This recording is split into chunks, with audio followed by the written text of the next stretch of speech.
Hello, everybody. Hope everybody's Tuesdays are going well. So we're going to switch it up a little bit today. I am going to be playing some WoW Classic. There is an event going on right now where if you play through the starting zone in Wrath of the Lich King Classic as a Death Knight, you will receive in the retail client a promotional mount. So I want to make sure that I don't miss out on that.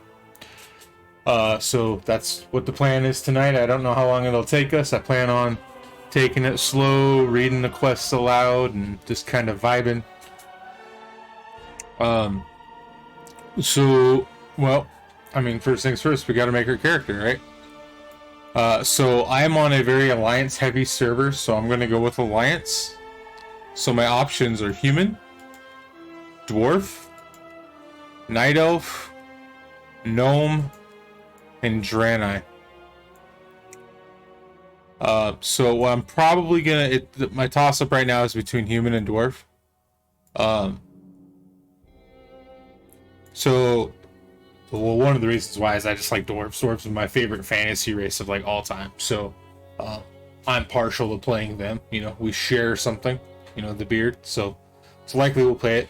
But the classic Wrath version of the dwarf has the traditional stone form.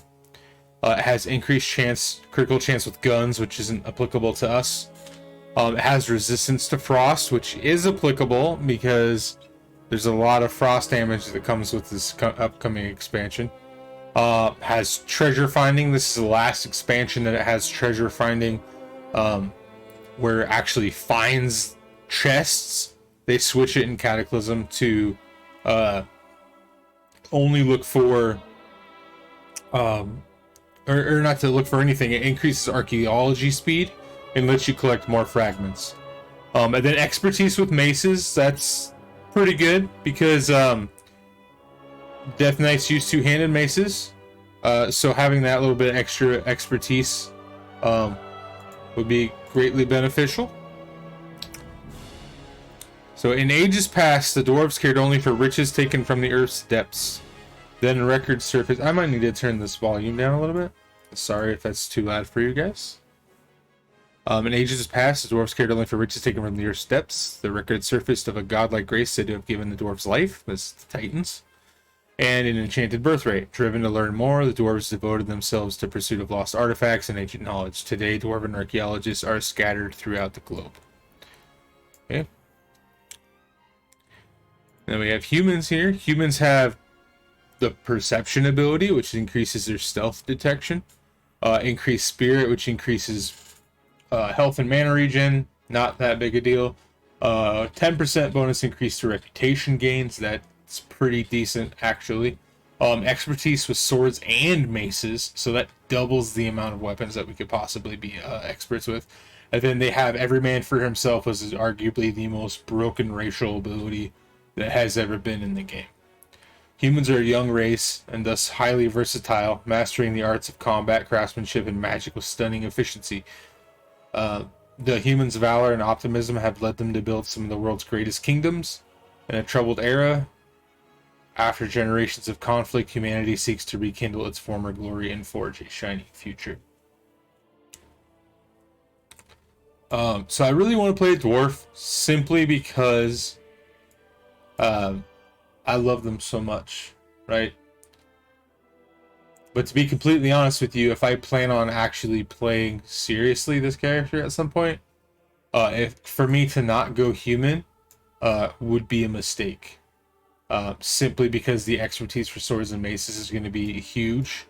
Every man for himself is also going to be huge, especially in the PvP realm. But you know what?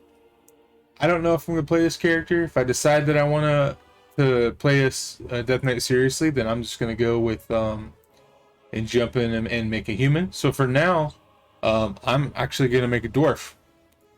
Right? So I'm going to choose if we want to be a masculine or a feminine dwarf. One thing you'll notice here is they changed from gender to body type. So we're going to go ahead and be a male dwarf. We'll go pick a skin color here. That guy kind of frosty there. Very pale. Let's be a cold, like a frostbitten looking dwarf there. I don't know. Go with that. Okay. Hairstyle. You know, let's go with the facial hair first, because really, I mean, that's what we gotta have a good beard, you know? I like that beard a lot.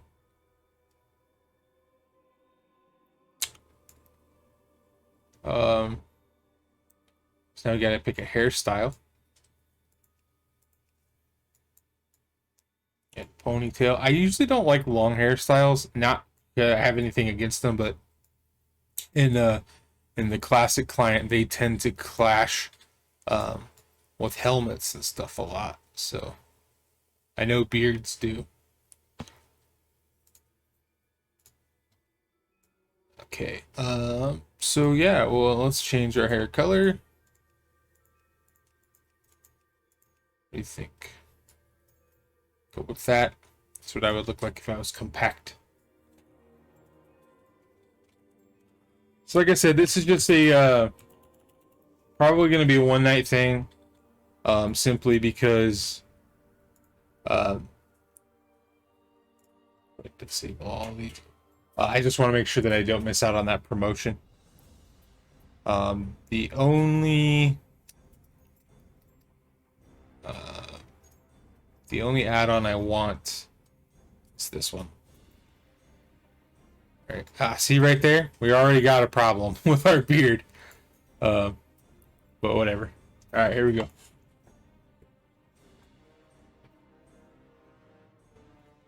A hero. That's what you once were. You stood boldly against the shadow and purchased another dawn for the world with your life. But the evil you fought is not so easily banished. The victory you claimed, not so easily held. For now, the specter of death looms above the world yet again, and it has found new champions to bring about its final reign. Knights of darkness, wielding runes of death and destruction, bound by the will of the Lich King. This is the hour of their ascension. This is the hour of your dark rebirth. What's up, Jake? So you missed it. I made it to the character. Oh, sweet. It's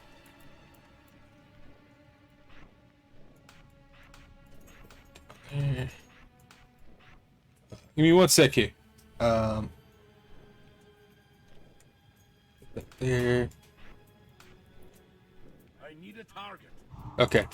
So, yep, playing the Death Knight on Wrath Classic. Gonna shrink this chat log a little bit. How do I...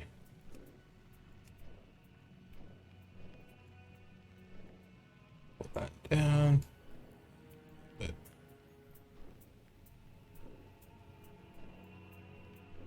That as far as I can. So... Cover that up. My sleeping panda. So there's a promotion going on right now that if you level up a Death Knight in WoW Classic, or not level them up, but if you do this the starting zone, then you get a mount for retail, and it's only until the launch of Wrath Classic. This is a pre-patch. It's only until the launch of actual Wrath Classic, so I didn't want to miss out on it. So we're just gonna go through this together. I'm gonna take my time. Probably gonna take a couple hours. Not rushing through it, but let me get my settings turned on. Auto loot, obviously. Display. Show helm off. So this is our guys. Tum Tum Wiggle, the Dwarven Death Knight. Hi Dixie. Yep. He's actually way bigger than you think he is. Because he's kind of turned to look at us. But yeah, he's I got rid of some stuff over there. I pulled out some old retro consoles, and you can't really see it, but I got some statues there too.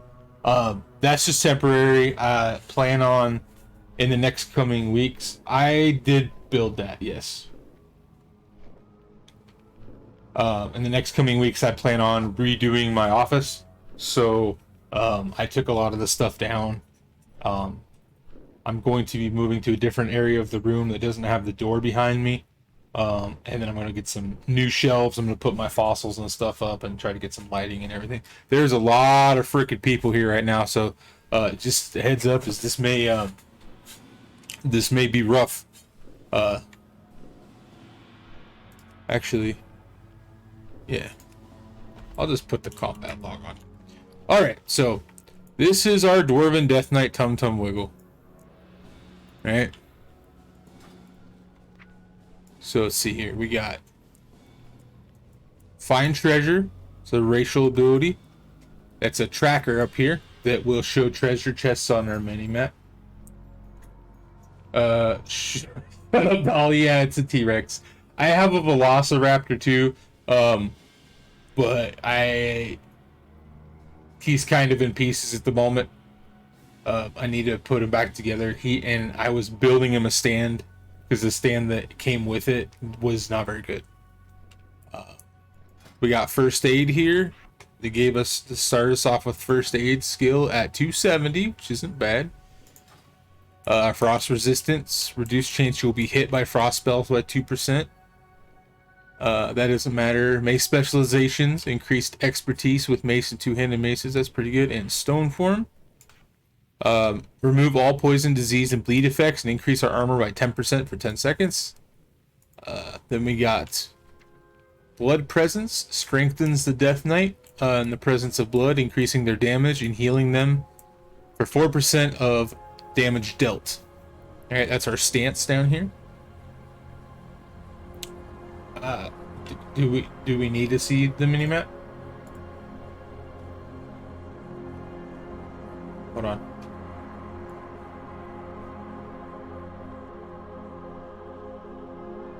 Hold on.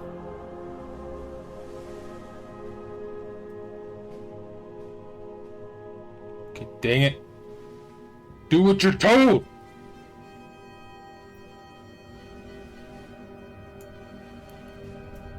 Okay.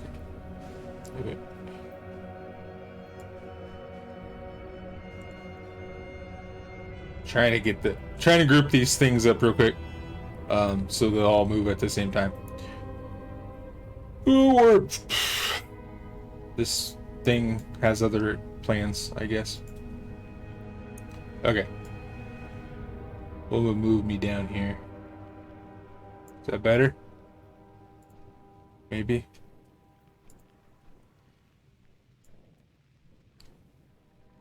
Is that 2? Maybe down at the bottom here. You guys don't need to see all that bull crap I got down there. How's that? Is that better? Does that meet your requirements, Dolly? Blood Strike. Instantly strike the enemy, dealing 40% weapon damage plus 104. Total damage increased by 12.5% for each disease on the target. I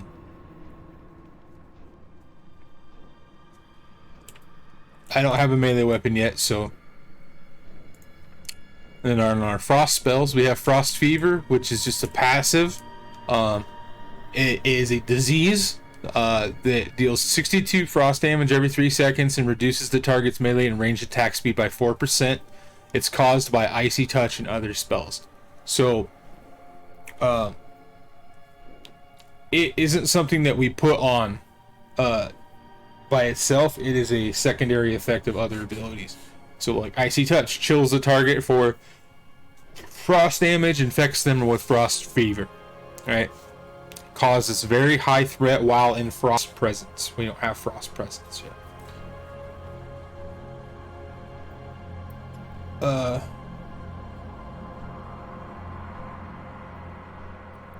And then Runic Focus is, unlike most casters, Death Knight spells cause double damage on critical hits. Your beer is looking floofy. Floofy? I don't know. I didn't put any product in it today. I was pretty lazy. Same thing with my hair. I just put water on my hands and slick my hair back. I mean, first of all, to get it not so prickly, you have to get through the prickly stage, right? Because growing a beard, there's just a stage where it's prickly. But it also helps to use beard balms and beard oils as well, because it will soften your hair a little bit. The balm is actually more for the skin underneath of it, so you don't get any like breakouts or rashes or anything like that. But the oil itself will not only does it stimulate growth, but it will also soften it up a little bit. And then I also use a beard specific shampoo and conditioner as well, so my hair doesn't feel like wire.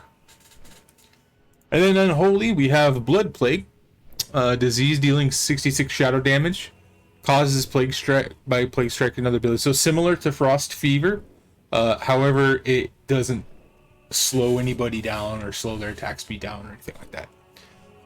The death coil, fire a blast of unholy energy causing shadow damage to the target or healing the target if they're a friendly undead. That's important because there is an ability later on you get that temporarily turns you into undead, which is meant for crowd control, but while you're undead you can actually heal yourself with death coil.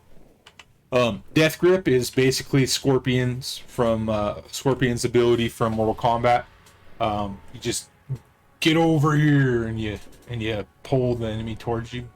Sorry, I gotta fix this up a little bit. And then Plague Strike is just a rune burner. It does 50% weapon damage and it affects the target's blood plague. So, yeah, basically, where our rotation would be Plague Strike, Icy Touch, and then Blood Strike, and then Death Coil to burn runic power. I'll be back. My cat is coming after my legs, and I forgot to feed him.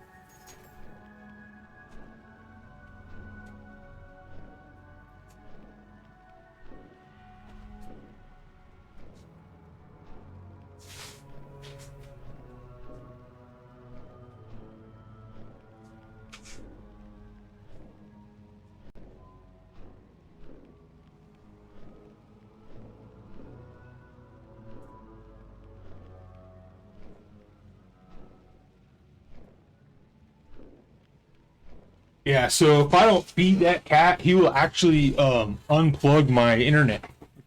He knows where he can go underneath of my desk, and he'll hit the power cable for my modem. He does it when I'm at work. So, alright, so I think we went through most of our abilities other than the generic ones that everybody has. So let's go ahead and get started here.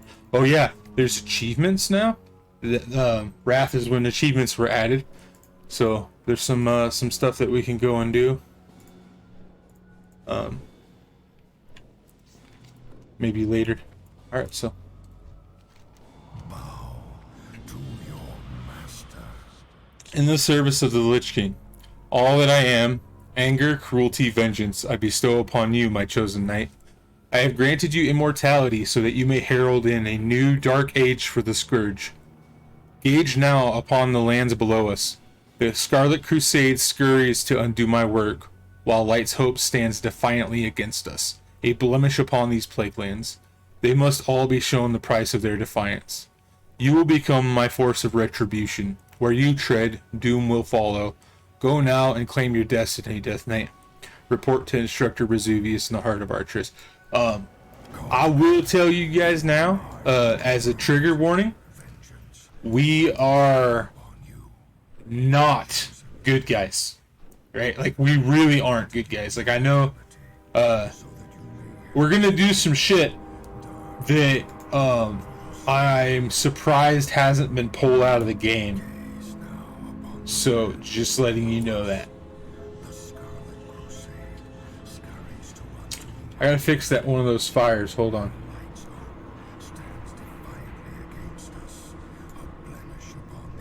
They don't start out that way. No.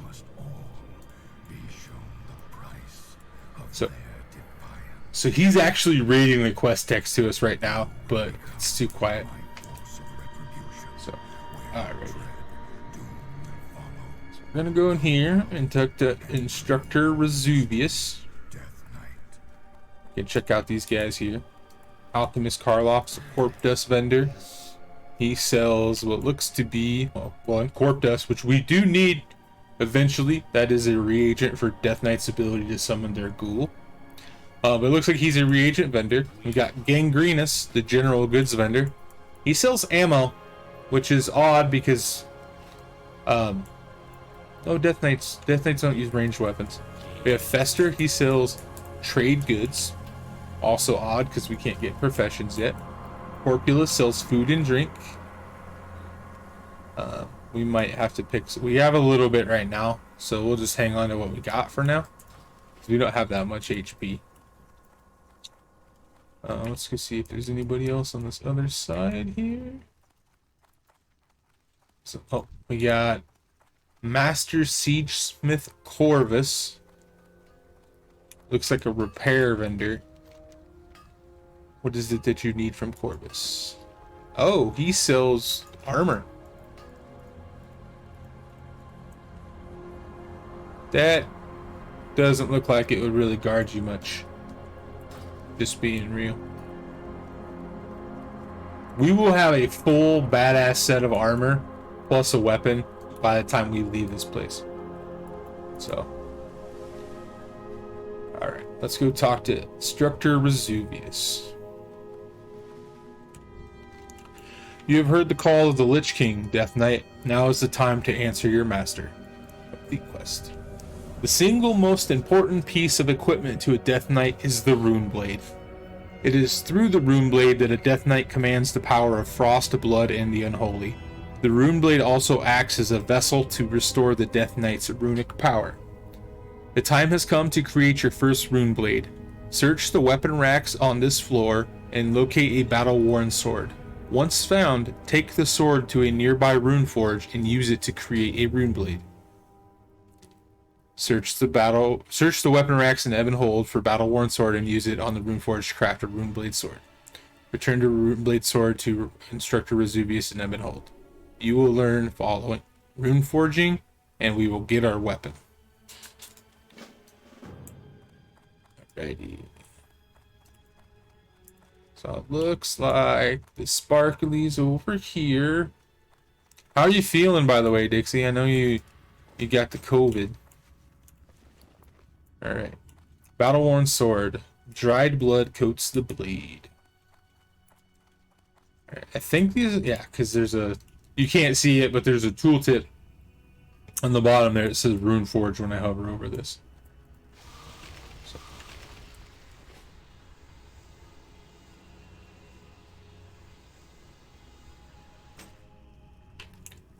Alrighty. Rune-bladed sword. Emblazoned with frost, blood, and unholy runes. Let me know if the audio balance is okay. It is turned all the way up. Actually, you know what I could do? It's probably not that loud because of this here. So if I turn this up all the way, that's really loud, right?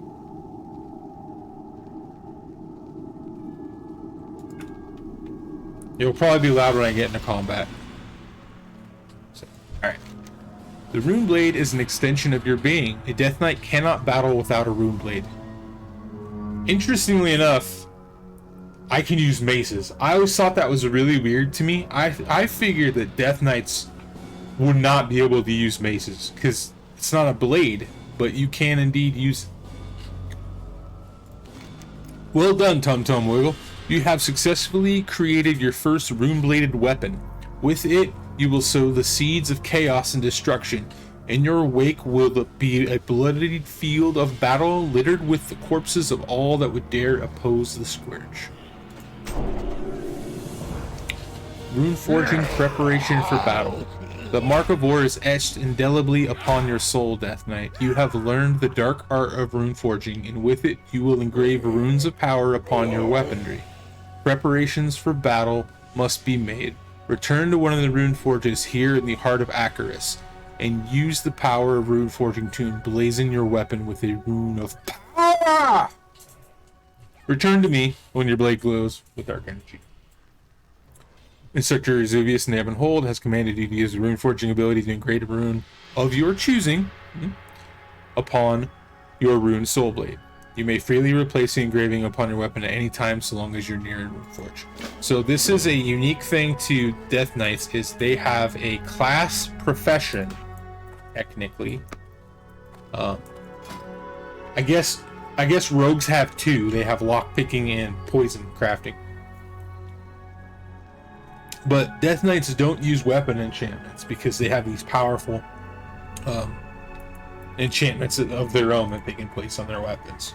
So, Rune of Cinder Glacier. Affix your rune weapon with a rune that has a chance to increase the damage by 20% for your next 2 attacks that deal frost or shadow damage. Modifying your rune weapon requires a rune forge.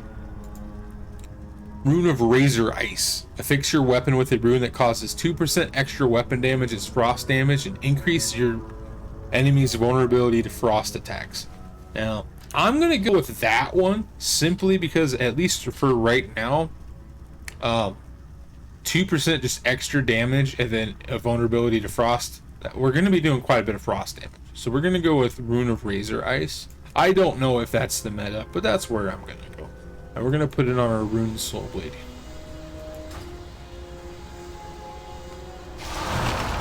Alright, so now we have our Rune Blade, and we'll go ahead and equip it. And that's what we got. Let me turn off my cloak here, because it's clipping. So that's what we got. That's our sword. It's damn near, it's bigger than me, I bet. If we turn that thing upright, that is bigger than my character. Alright. Remember these words, Death Knight. The Rune Forge is a scourge instrument. It exists only in Acheris, Noxramas, and the Heart of Icecrown. You may only emblazon your weaponry at a Rune Forge. Return often and emblazon all of your weapons. A Death Knight must be prepared for all that would dare oppose him. So perfect for the size of the door. Do I need to turn the music down, that Dixie? Or all of the sound down? Okay.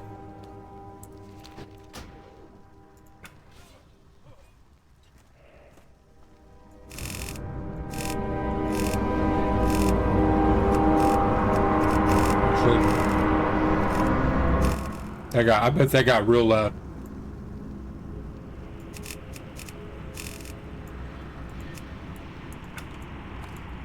Probably still, does it still need to go down?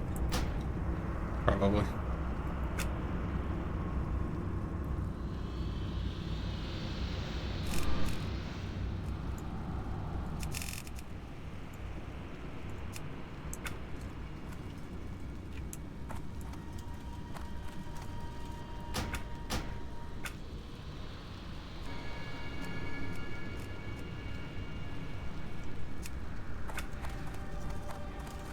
Is that better?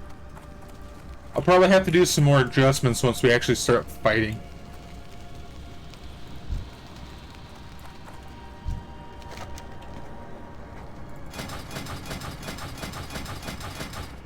That's probably really loud, huh?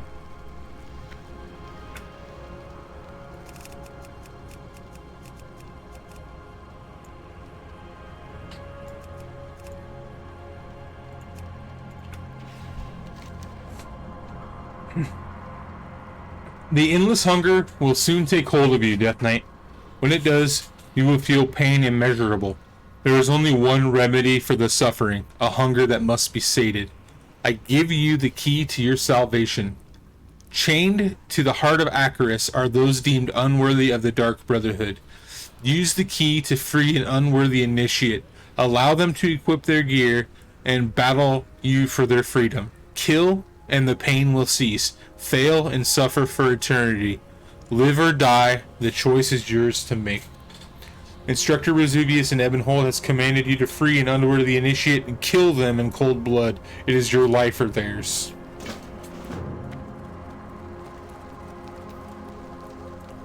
Alright.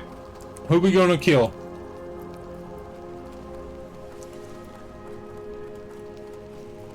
Little gnome lady? Who we want to kill here? Control Draenei.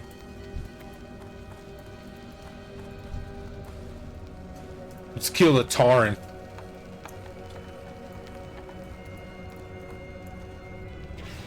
There can be only one survivor.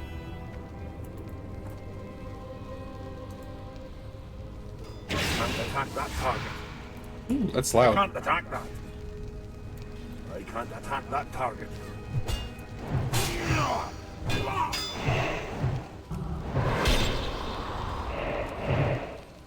I'm still charging. Not ready yet. I can't do that yet. Alright, so let's turn everything all the way up.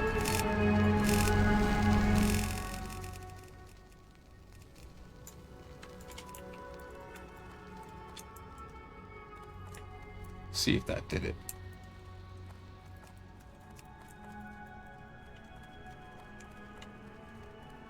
Alrighty.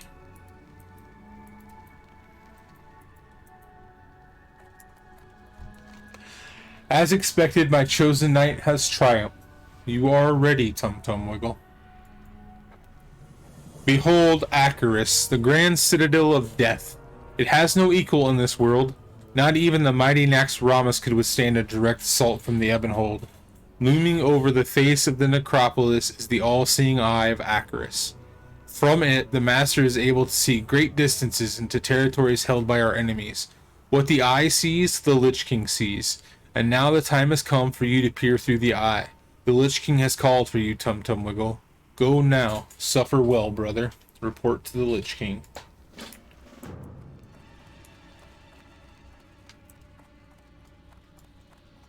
My giant ass toes. Look at them toes. Look at them toes. Don't follow me. Don't follow me. Ah! No!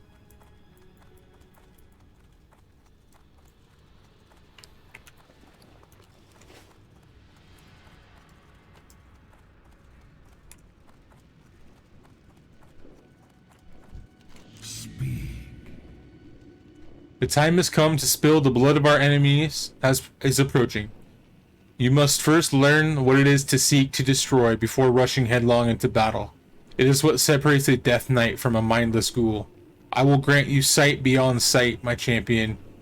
You will use the Eye of Acheris to steal our enemies' secrets.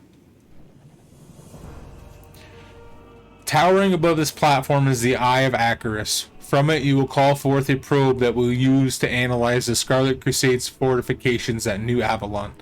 The Eye has a host of powers that should make the acquisition of this data simple.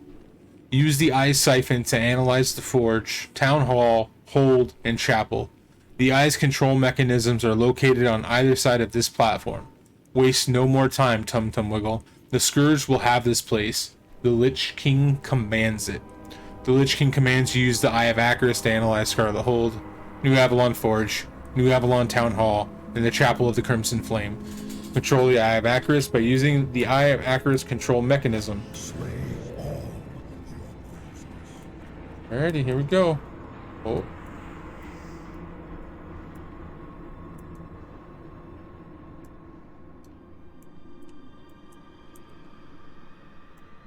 Whee! So we got some abilities. The Siphon of Acheris, target the Scarlet Crusade structure and gather information.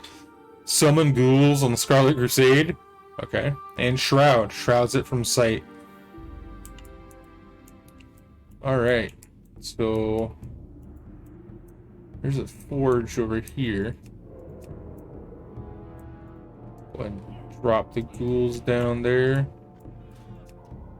Siphon.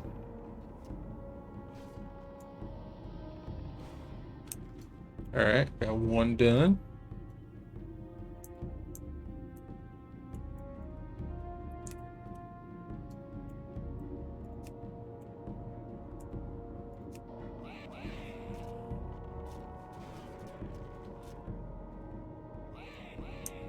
Alright, got two. The town hall. Oh, is that not the town hall? This, maybe this is the town hall. Oh, there's arrows on them. Okay, that's cool.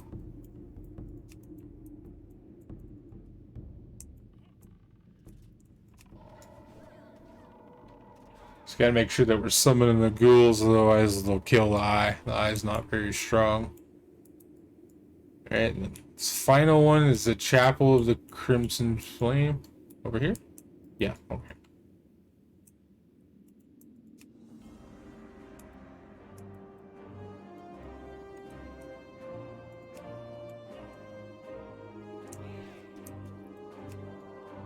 Let's siphon the chapel. We're done, so we'll hit recall I, and now we're back here. Alrighty. They prepared for battle, as expected. But there is something else. I sense an old enemy, an enemy that I destroyed long ago. It matters not. We will send the full might of the Scourge against them before they have a chance to evacuate their homes and put in place their defenses. Listen well, Death Knight, for I give to you words that will start a war. My final judgment has been passed. Death to all. None shall stand so boldly against the might of the Scourge without reprisal. As you have served me well in your first task, so too shall you serve me in your next task. Take my judgment to High Lord Mograine at the command post of Acarus, found on the first floor. Tell him to begin the assault, and when the crusade has been dealt with, we will finish off the Argent Dawn. The following spell will be cast on you, Dominion over Acarus. While in Acarus, the Death Knight is able to move 75% faster, and we will receive the Bladed Ebon Amulet. You know what to do.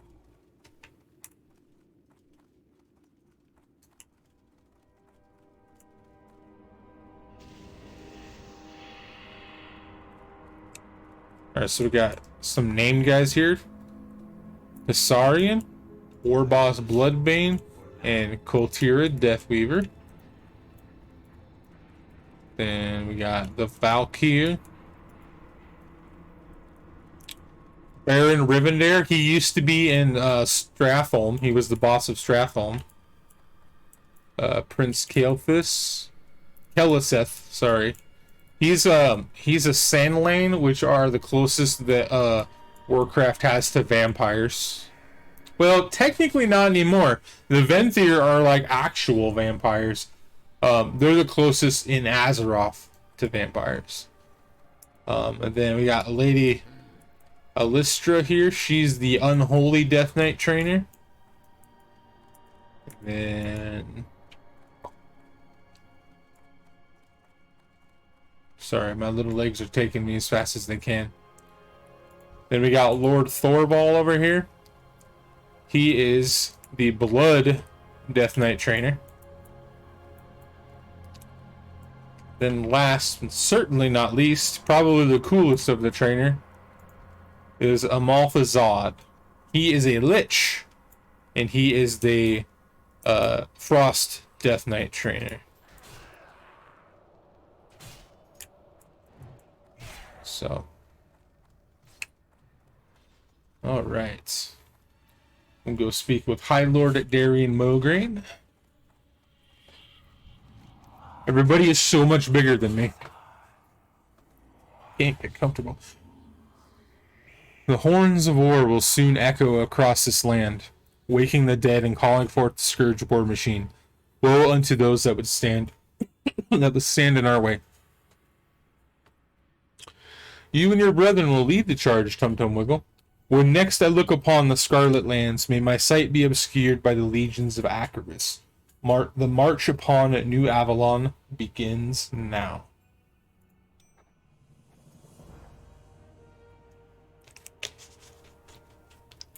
Scourge Commander Thalanor awaits your arrival at the overhang located directly southeast of our current position.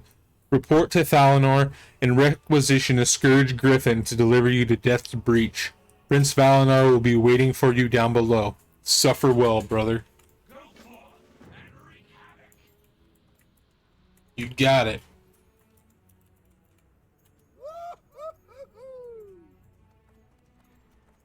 Oh yeah, I run fast now. Nyong. We got Squire Edwards. I love Squire Edwards. Suxi the Banshee. I no longer train Death Knights, having grown weary of cretinous initiates and their constant questions. Now be gone. Alright. Scourge Commander Thalinar. The war has begun, Death Knight. I shall place upon you upon my finest griffin and deliver you to Death's breach. Chaos, death, destruction. You will herald in all of this and more. Below Acheris stands Death Breach, the staging point for our assault upon the Scarlet Crusade. You are to ride one of my griffins, located on either side of this platform, and report to Prince Valinar. Do as he says, and you may live to see these lands fall before us. Another time. Whee!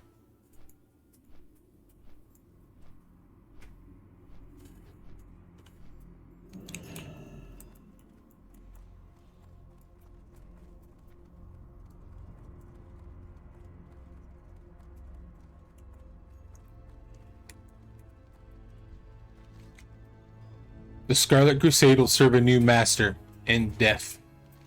Do you smell it? Valinar sniffs at the air. Fresh meat. The scent of Scarlet Crusader wafts through the air. Valinar salivates. Apologies, Death Knight. I'm sure you're not interested in my choice of fine cuisine. You're here to work. Lead the charge. Yes, I know. The Lich King has told me all I need to know about you, Tum Tum Wiggle. The time for bloodshed is now. They make their stand now outside Death's Breach, futilely attempting to push us back in hopes of saving their horses, mines, lumber, and citizens. This will be your first lessons in Scourge warfare. Terror. Go to the front lines, south of here, and destroy the Scarlet Crusaders. Leave their corpses so we may utilize them in the Death March. But most importantly, kill the fleeing villagers. Soldiers dying are an affordance, but villagers, that is what strikes fear into the hearts of man. Prince Valinar Death Breach commands you to slay 10 Scarlet Crusaders or peasants and 10 citizens of Havenshire. And I will receive Valinar's signet ring. Alright, we got Salinar the Horseman. Grand Theft Palomino. How fortuitous it is that the Crusade has a stable full of horses a mere stone's throw from this post. Though they guard it tenaciously, an enterprising young Death Knight could break through their defenses and take what is rightfully his. Once you have acquired a horse from the Havenshire stables, return it to me, and I will see what can be done about transforming it into a proper death charger. Remember, Tum Tum Wiggle, it's only stealing if you're caught. Watch out for that deranged stable master Kittrick. Salinar the Horseman asks that you steal a horse from the Havenshire stables and return it to him at Death's Breach. You will receive a bonus talent.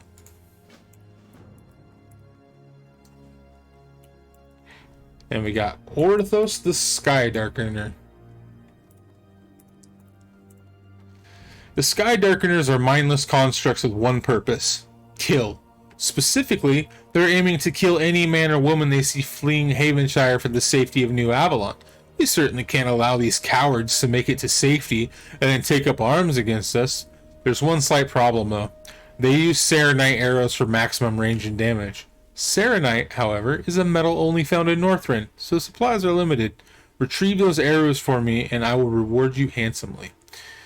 He will reward us with one of the shrouds here.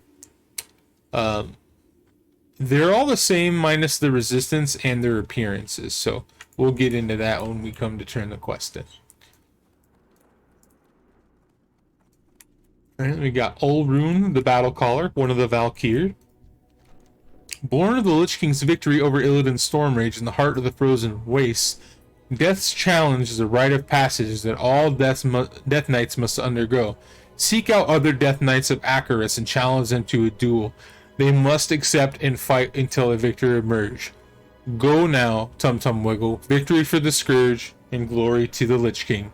Ulrun, the Battle Caller, has ordered you to win 5 duels against other Death Knights. You may choose to battle Death Knight initiates or players. For our efforts, we will receive a paltry sum of gold, a bonus talent, and a trinket. So you can fight other players, but It's faster, in my opinion, if you just fight the Death Knight initiates here. So that's what we're gonna do. I challenge you, Death Knight.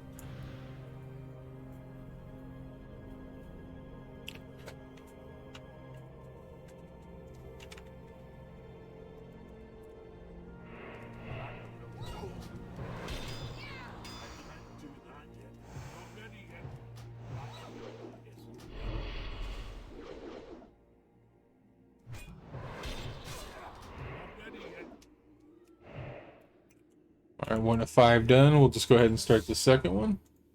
Tomorrow is another day. You don't stand a chance.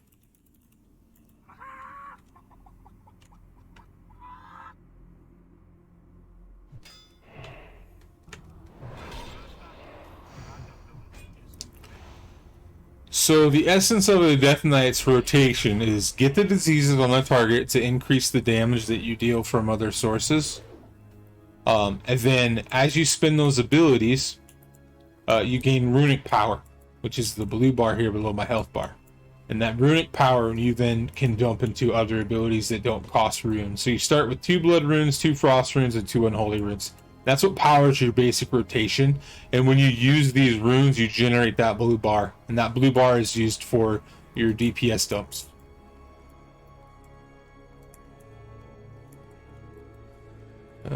I thought this was going to be faster. Here we go. There's a guy.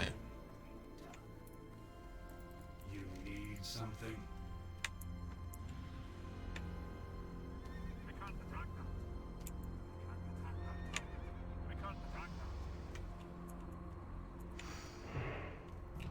So open up both our disease abilities, and then we'll just start smashing them with blood strike. Then we get enough runic power to cast Death Coil. Rinse and repeat.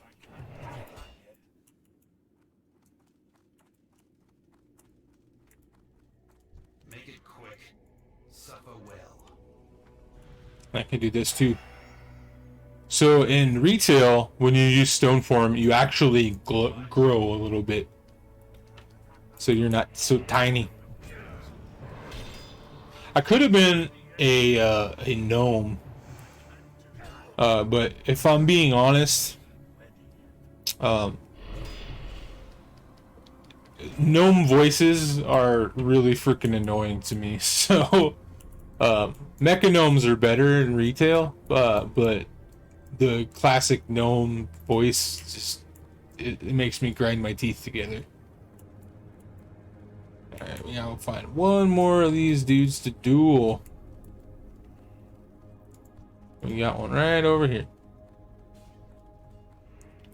A gnome? Yeah. Speak your peace. I challenge you, Death Knight. Our master's will be done. I can't attack that. I can't attack that. That ability is I can't do that yet. Not ready yet. I can't do that yet. So how was everybody's day? How's work, Dolly? Dixie, did you get a lot of rest today, or what were you up to? Alright, let's turn this quest in. To the victor goes the glory, Death Knight. Well done. The Lich King looks favorably upon you this day. Insignia of the Scourge. Use removes all movement and parrying effects, and all effects which cause lost control of your character. And that right there is why the human is the most broken class, or most broken race in this game, is because they have that as a racial ability, so they don't even need a trinket. Stressing about not working, same old, same old. You worked a 300 check package. I actually got called upon to work a 3,572 check package because somebody screwed it up and they needed me to manipulate some data for them.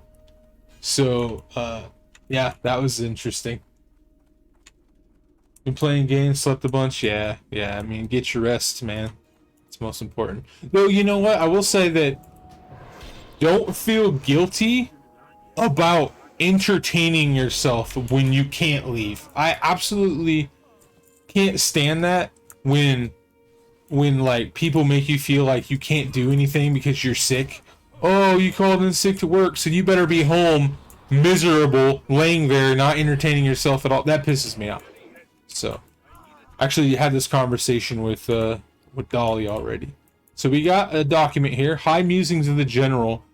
Purify the body with labor. Purify the soul with prayer. Purify your enemies with fire. Pain is not an enemy, but an ally to be embraced, held close, and delivered to unbeliever and believer alike. Resistance to the ways of the light is a sign of impurity, and should be excised from the flesh of the community.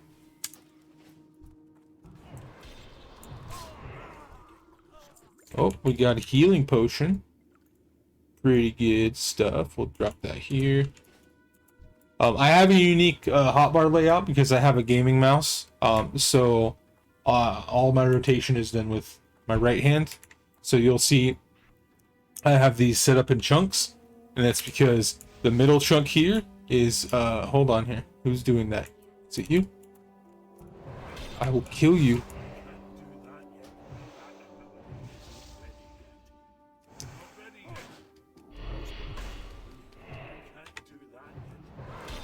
Alright, so the middle chunk here is just the buttons in general on a grid. The left chunk here is control in the grid, and then the right chunk is all in the grid. And then I have some just random hotbars and stuff for just like extra things that I don't necessarily need to be keybound, but I want them to be available to me. Come here, peasant. How dare you? Look at him. I got a sick grandma at home. I'm all she's got, mister. I don't give a shit about your grandma. Eat steel.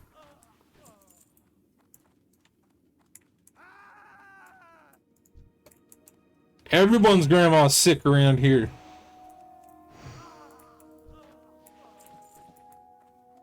Soulless boots. Alright, so we got a quest here, abandoned mail. Atop the mailbox are several illegible letters and scrolls. Useless. Perhaps you should check inside. In the name of the light, from Dancel Adams. To High General of Bendis, New Avalon, Scarlet Lands. News from the North. To High General of Bendis, New Avalon, Scarlet Lands. High General of Bendis, I hope this letter finds you in good health. My name is Dancel Adams, hunter by trade, Scarlet Crusader by blood. I am writing this letter to inform you that I have witnessed a miracle. During a routine purging of heathens in the scourge-infested Plaguewood, my party and I were interrupted by a deafening screech coming from the side. When we looked to the heavens towards Noxtramus, our jaws dropped to the floor. I tell you this now, High General. 'Twas a sight not to be believed. The dread citadel was moving, slowly at first, and then with a thunderous roar, poof, it was gone. That's right, High General. Noxtramus is gone. No more. Could it be anything other than a miracle of the light? I say not. May it be that the impure, unkempt barbarians are judged and sentenced next. Praised be the light. Please let our brothers and sisters know of this miracle, High General. May the light preserve you for all eternity, so that you may spread the good word until the end of days. Respectfully, D. Adams, the closer. Yeah, it left the north, and it came here, and we had to fight it. Okay, so now we need to go slay some helpless citizens and grab arrows from their backs. Please, no, I have children. I... Harness your rage and focus. That's what, Get over here. That's what, Arthas just told me. Harness my rage and focus. You got it, sir. You're the boss.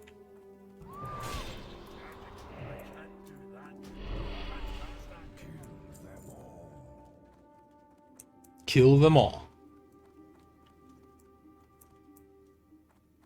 You gotta be appreciative of when you have a leader who knows what he wants. Who's very clear about what is expected of you. End it. No, you're coming back here. You're not running away.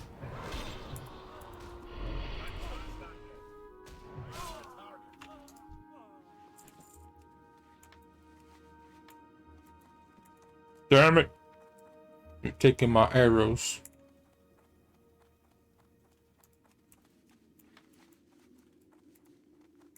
Get out of here. Get out of here, short stack.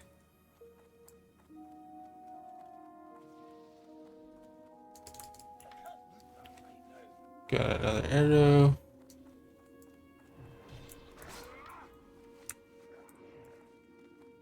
Got another arrow. Another arrow.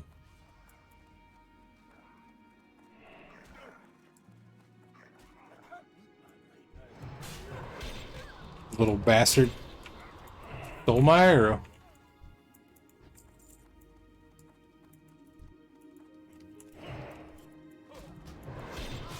So yeah, I'm gonna be going back to Soul Reaver. I just needed to force myself to do this because I don't want to miss out on that mount for retail. And I figured, you know, probably some people that haven't seen this before, and you can't do it in retail anymore. This particular starting experience is no longer available. So grab that arrow. Got 5 more arrows to go. 4 more arrows to go. Still need to kill some citizens and some crusaders. And then we're gonna go pick out our steed. I'm always real like picky about which horse I pick, but it doesn't matter because in the end, when they all get killed and get brought back, they all look the same. But still, like you gotta pick them, right? It's the soul, you know. They might look different, but the soul of the horse. All right, so we got all of our arrows. So now let's just murder these defenseless humans. She was angry.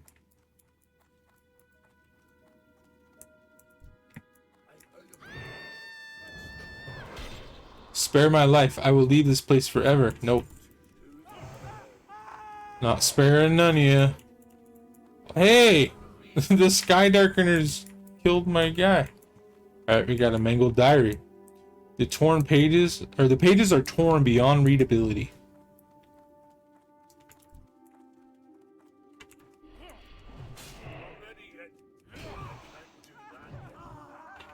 Don't kill me. I only took this job for the benefits. That's a mood.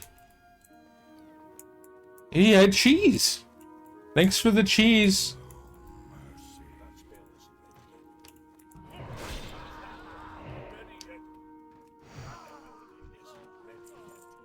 Alright, we need 2 more crusaders and then we get to go pick out our horse.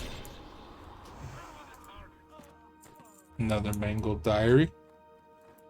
Man, these guys need to take better care of their things. Alright, we got all of our crusaders. Let's head to the stables. Let's kill that captain. We're killing you because you look different.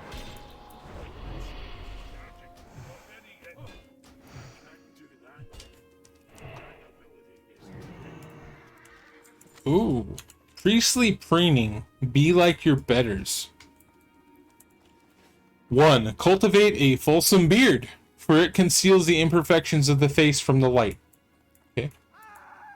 Purify your hands in the milk of the mare, that they be soft and supple when handling the offertory. Like milk of the mare, like horse milk? Bathe in the rivers, allowing the glorious natural gifts of the light to cleanse your skin. Replace regularly your holy raiment, that your appearance and odors not offend the servants of the light. Maintain at all times an upright posture. Let not fatigue nor sloth curl the spine. The list continues for several more pages. All right, we gotta pick out a horse. What horse should we get, guys? Should we steal a baby horse? Should we steal a baby horse and kill it?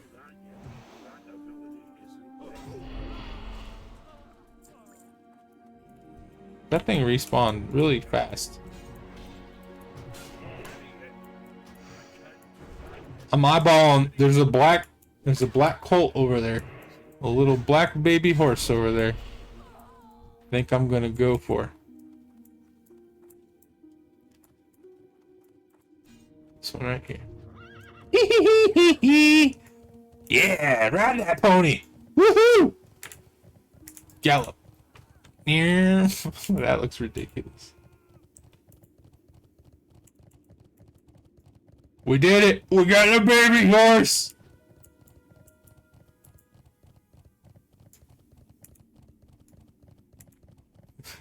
Poor thing. Good thing we're putting it down. It probably broke its spine. Alright. Then we're gonna deliver the horse. And we're gonna talk to Salinar, Grand Theft Palomino, and get a talent point. The horse you stole has been taken to the realm of shadows. It is there that my Dark Rider will slay the beast and raise it as a death charger. Do you think yourself brave enough to enter the realm of shadows in pursuit of the death charger? If you accept, I will transport you to the shadow realm. No! Once there, seek out a Dark Rider in the open fields south of us.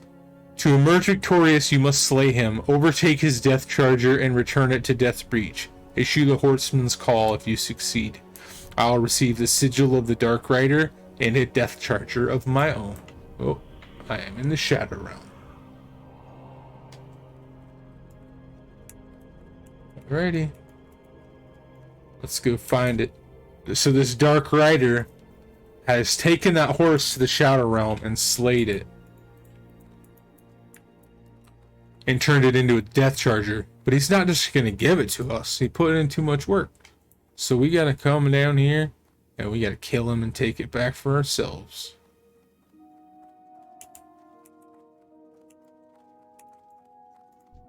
Got a shadowy tormentor here.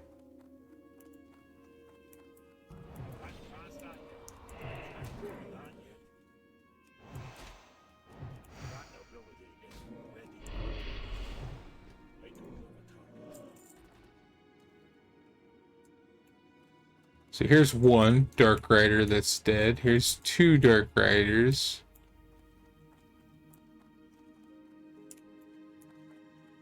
Okay, it's a third one. There's a lot of people doing this right now, so.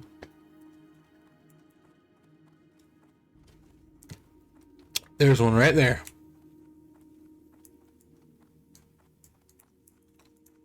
Excuse me, sir? Excuse me? Can you do me a favor and just fucking die? They didn't pull him to me. The horse weighed too much.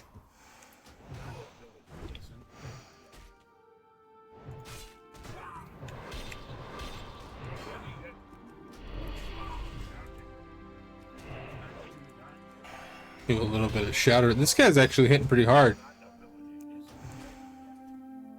Alright, he's dead. We'll take our bulky maul and our rune cloth. And our horse.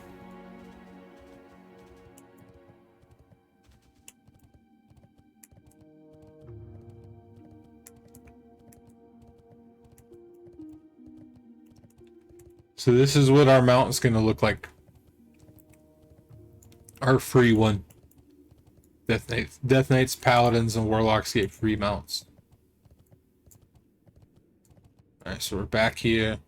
So we're going to click on the Horseman's Call. Salinar comes up. See that axe he has? We can get that later.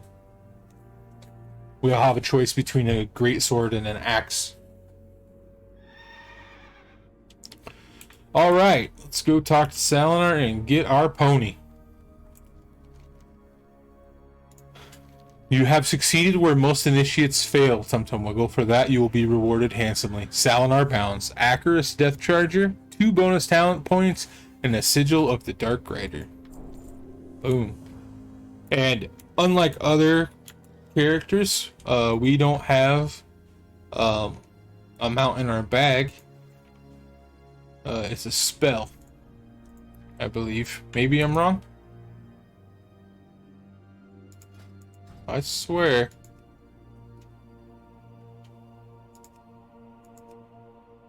Did I miss it?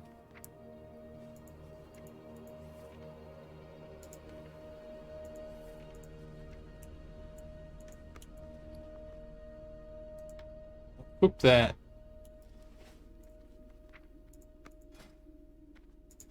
Oh, it's under here. I forgot that's what they added it there. Okay.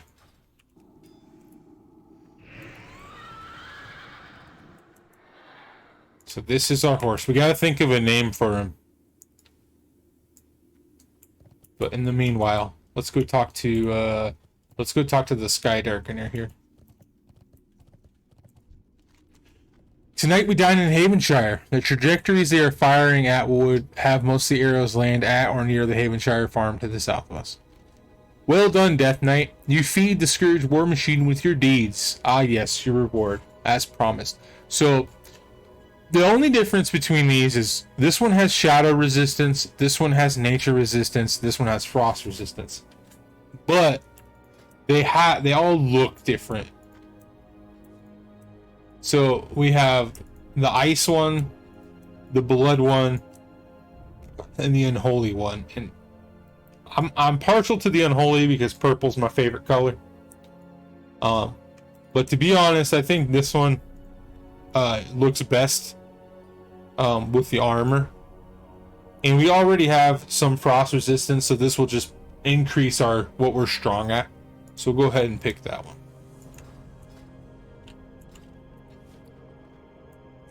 So bear with me if I hit the wrong key a lot, because I'm really confused. Where the hell is that cloak? Oh, there it is. I've been playing other game, and the inventory key for that is I. All right, so we have some talent points to spend. We have 6, and I'm thinking, I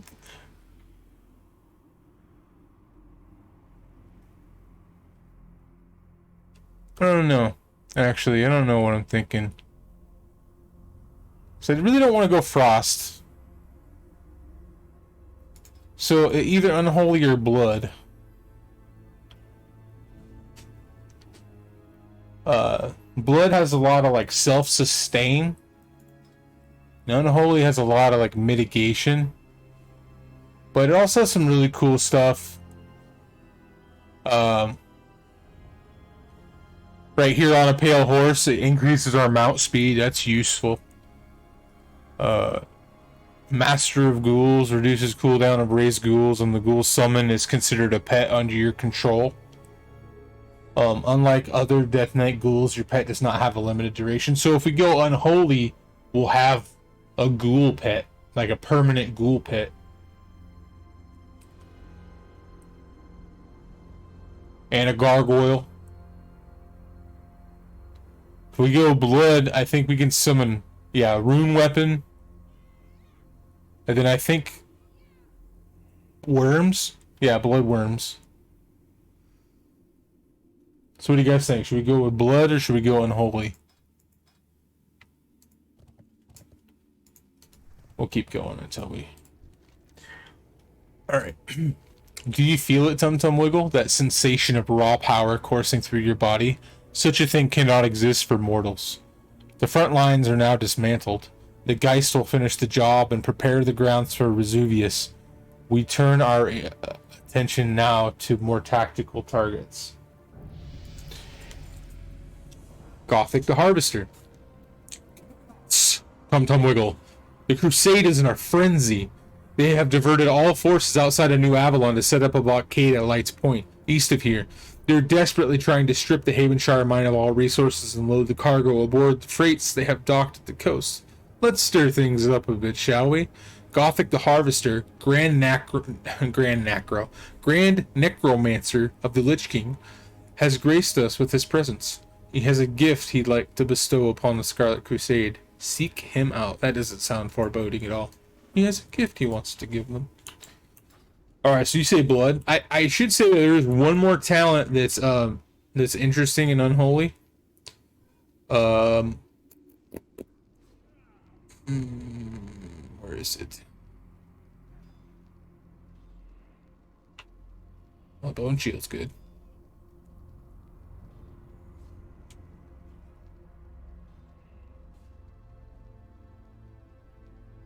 Did they get rid of it? I thought it was a talent. Maybe it's not a talent. Maybe it's just a class feature.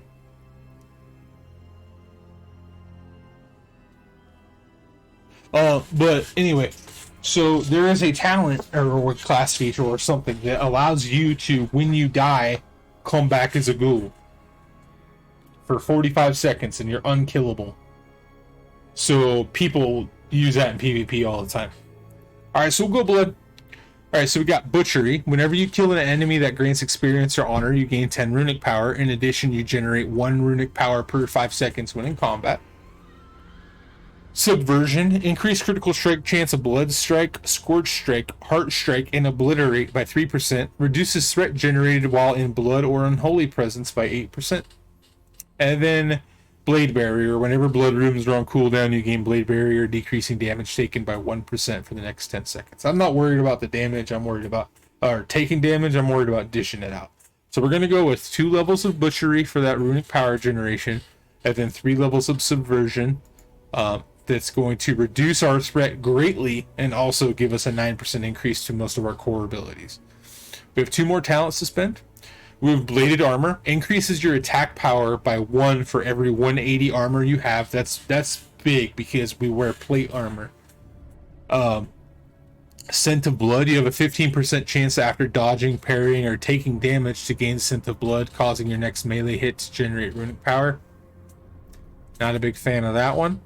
And Two-Handed Weapon Specialization. Increase the damage you deal with two-handed melee weapons by 2%. That's a no-brainer. We're going to drop both of our remaining points into Two-Handed Weapon Specialization, and then we're going to go 3 points of Bladed Armor when we get that.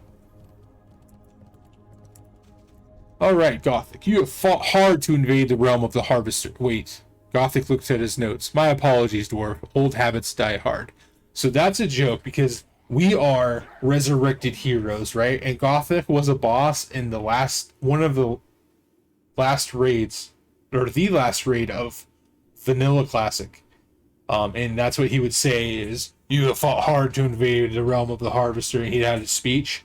And he forgot that we were killed and resurrected and now are on his side. So that's like a little joke for people that played the original run of World of Warcraft.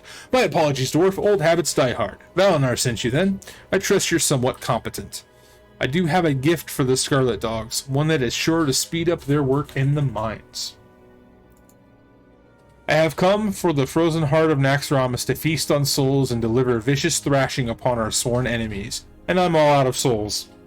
Obviously, I'm here to kick ass and chew bubblegum, and I'm all out of bubblegum. This device I am about to give you is a portable plague spreader. Take it east to the Havenshire mines and unleash it on the Scarlet miners working inside. Use it to turn the miners into ghouls, and then return to me when you have a small army at your side. I have saved a special place for them in the vacuum cleaner of souls. And we will get another trinket from that. We're going to run down to the mine, and we're going to go make us some ghouls. I remember this quest being a pain in the butt. And it's going to be even worse with how many people are down here, I think. Unless they turbo spawn. Oh, right off the bat, we got a ghoul. 1 ghoul. That's pretty sweet.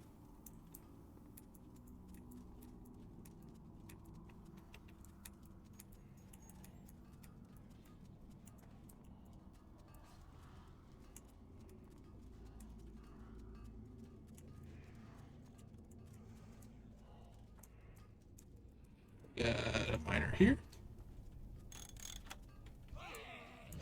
And this is why it's a pain in the butt, because they don't always turn.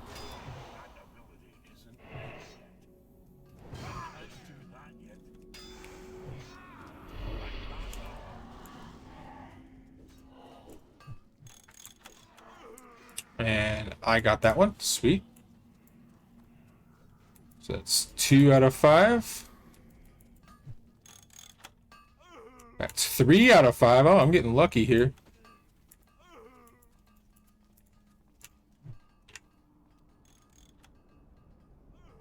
Nope, got a ghost.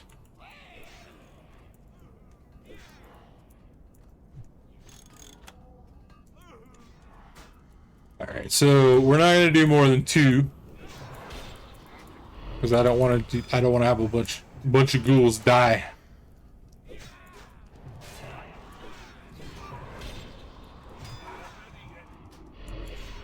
So we have 3 out of 5 ghouls that we need to take back.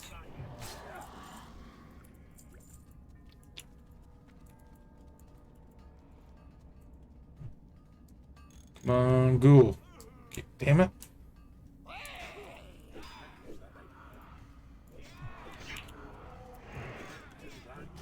Oh, we got a 4th ghoul.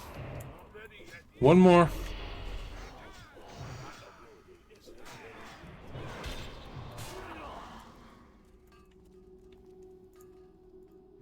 Come on, ghoul.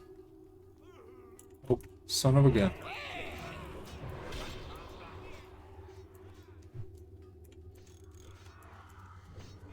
Alright, we got our 5 ghouls. So we just gotta get the heck out of this mine. Alright. Come on, children. Hopefully it's still pretty clear because everybody's been doing this quest. It's really rough in Classic to do quests in areas that are heavily being heavily played because things don't hyper spawn and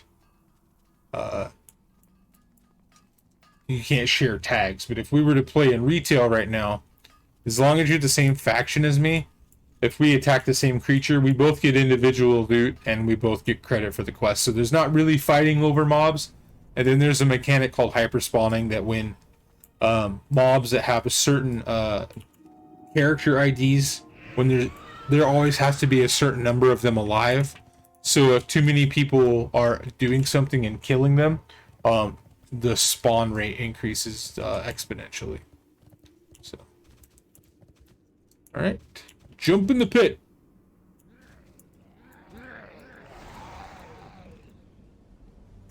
Alrighty. They now know that the mines are no longer safe. They will double their efforts in retreating, leaving their backs. Soul Harvester's Charm. Improve critical strike rate and your melee attacks, which reduce you below 35% health, cause you to gain parry. So that's a tanking trinket. Only the Scarlet forces a new Avalon and Light's Point challenges. The time to attack the Scarlet Fleet at Light's Point has come. The diversion at the mine has caused chaos amidst their ranks. They are frantically working to clear the area and return to their ships. The time is ripe. Prince Valinar is seizing this opportunity to finish off the Scarlet Fleet. Report to him at once.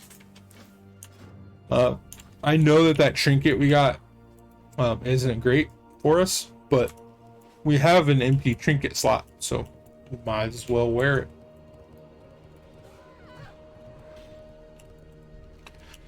An attack of opportunity. You have served us well, Death Knight. Few of your brethren have survived our initial attack upon the Scarlet Interlopers.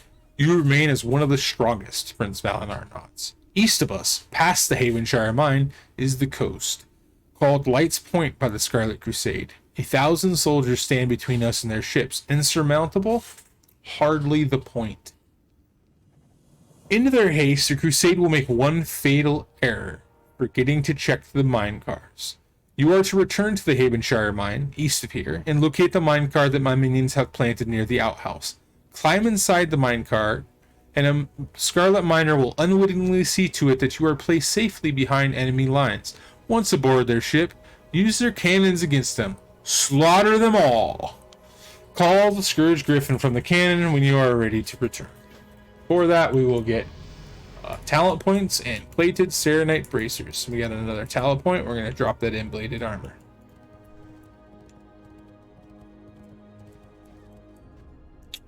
And where is he? Said by the outhouse, right? Yeah, here we go. Where'd this come from? I better get this down to the ships before the foreman sees it.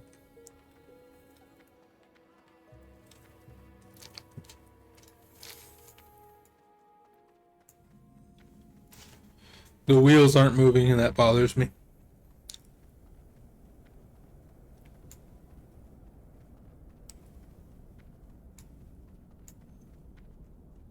Look at this level 56 elites.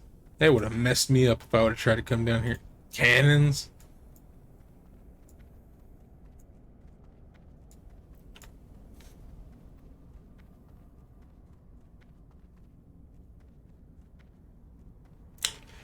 Dixie, I did see what you said earlier about the brand. I'll have to find it.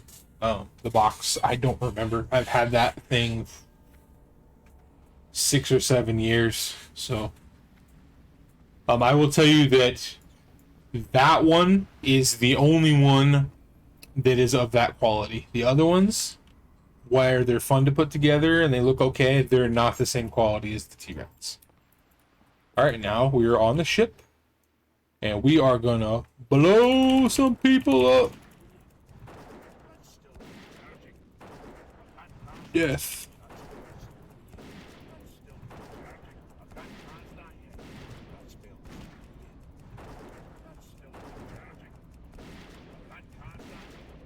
I want to try to get as much of this done as I can before that other player starts.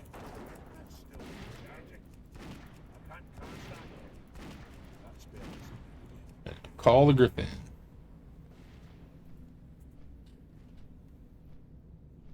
Wasn't too bad.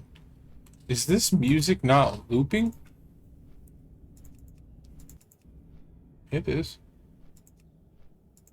Yes, it's just not. So there is a something that I could play that's pretty cool.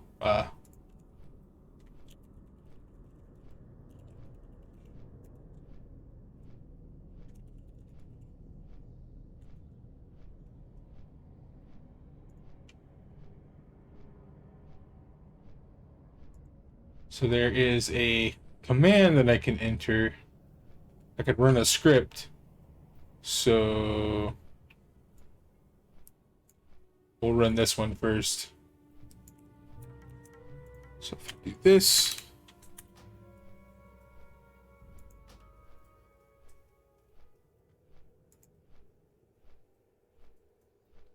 Did it not work?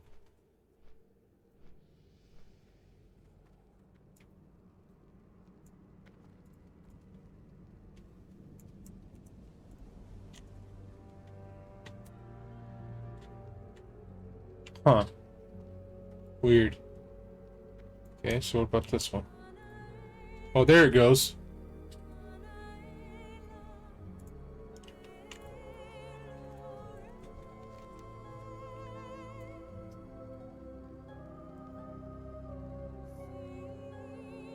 Massacre at Lights Point? A Tyler Scarlet fleet wiped out in a matter of minutes. I will receive a commendation from the Lich King for this. All that remains of the Scarlet Crusade now are the denizens of New Avalon. I'll set the fire starters and necromancers upon Havenshire immediately. You can carry my report to the High Lord. And we got some new bracers. Prince Valinor hands you a sealed scroll. This is the full report of our victory at Death's Breach. You are to deliver this to High Lord Mograine inside Acheris. I had made sure to include your heroics in the report.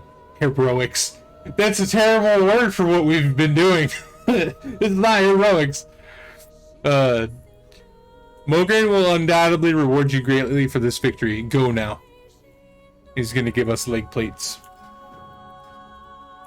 Alright, so.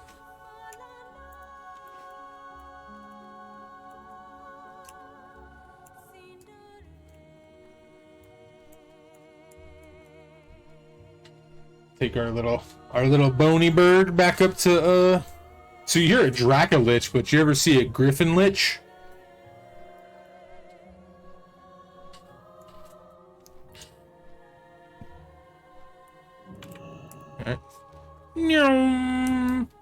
While we're here, let's go and talk to the trainer. You can talk to any of them, but I think thematically I'm gonna go talk to the Blood Death Knight trainer, and we're going to do some training here. Within the halls of command, you will find the schools of Blood, Frost, and Unholy. Each school has a trainer that can provide you with the knowledge in the various dark arts. I, Lord Thoribal, am the headmaster of the School of Blood. Lady Elistra reigns over Unholy, and the Archlich Amalthazad holds dominion over Frost. You must return whenever you gain power and train. Alright, so we've only leveled up once, but Death Knights follow a different leveling pattern than other classes, as we started at level 55 instead of level 1. So we're going to go ahead and train. So first thing that we can train is Pestilence. Spreads existing blood, plague, and frost fever infections from your target to all other enemies. So if we pull a group of enemies, put all of our diseases on one target, we can use Pestilence to make the whole group of enemies sick. Death Strike, rank 1. A deadly attack that deals 75% weapon damage plus 84, which is scaling with our attack power. And heals the Death Knight for 5% of his maximum health for each disease on the target. So when we use this, we get 10% of our health back if we're following our rotation properly. And then Raise Dead. Raise a ghoul to fight by your side. If no humanoid corpse that yields experience or honor is available, you must supply corpse dust to complete this spell. Alright, so this is what we were talking about with Unholy earlier. So we'll go ahead and put Pestilence on our bar. And we'll go ahead and put Death Strike on our bar. We'll put that here and we'll switch Blood Strike to that. And Raise Dead we'll put here. Before we talk to Mograine, we're going to go back upstairs. And we're going to go talk to the reagent vendor guy, because he sells corpse dust. Hello? Am I back? I got disconnected. I had a lapse in the internet connection for a second. Okay. Sorry about that. I have no idea what happened. My internet just like had a hiccup. Anyway, I was running. Oh crap. And because I didn't log out correctly, it redid my chat.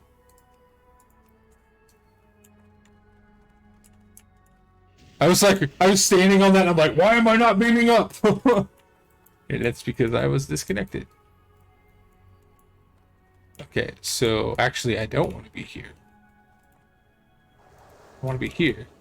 And I want to go over here and I want to talk to Alchemist Karloff. And I'm going to buy... I'm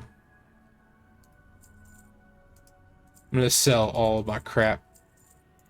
We need to equip that ring. I'm going to hang on to that cloth. Sell this silk cloth. Hang on to that potion. Yeah, man, I'm really bad about equipping our upgrades. Okay. That's taking up inventory space. And then we're going to buy some corpse dust. It can be bought in stacks of 20. We'll buy one stack of 20. Alright. We're going to use that cloth that we have to make some bandages. So bandages are just a consumable that you can take cloth that you get from monster drops, or humanoid drops, not really monsters, and you can turn it into something that you can use on yourself that will heal you outside of combat. So it's like it's kind of like eating, but it's faster. It's like 8 seconds, but it doesn't heal you all the way. But it's a nice little thing to have. And then we have corpse dust now, so we can summon a ghoul. But we're not going to do that just yet. I'm going to check and see if we have any more talent points. We got one more talent point. Drop that into bladed armor. That's this homie. Alright. So what I was saying when I got disconnected was there's a lot of books in this game that are like laying around with lots of lore. Did you see that?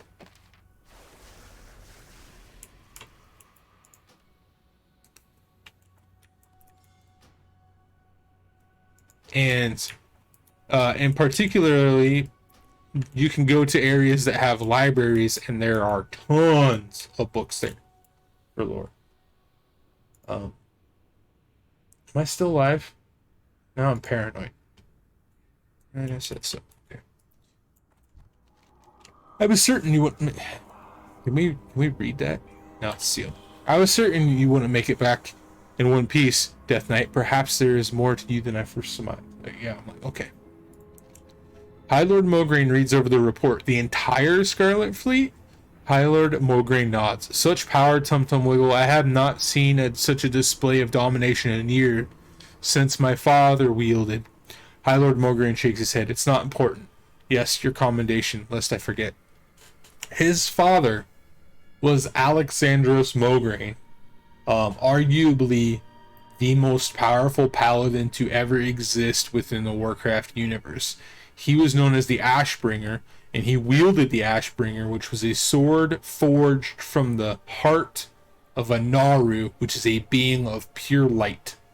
And he was able to walk through entire armies of the undead, and with the wave of his hand, turn them to ash. So, hence the name. We're going to get 3 talent points here, and engraved Serenite Lake Plates. It is the will of the Lich King that drives us onward. Unknown. You forgot my name? Mograine! I'm going to log out and log back in so that doesn't happen. Mograine forgot me already. Uh-oh. Did the game crash? No, there we go. It did it again. The freaking stupid chat log.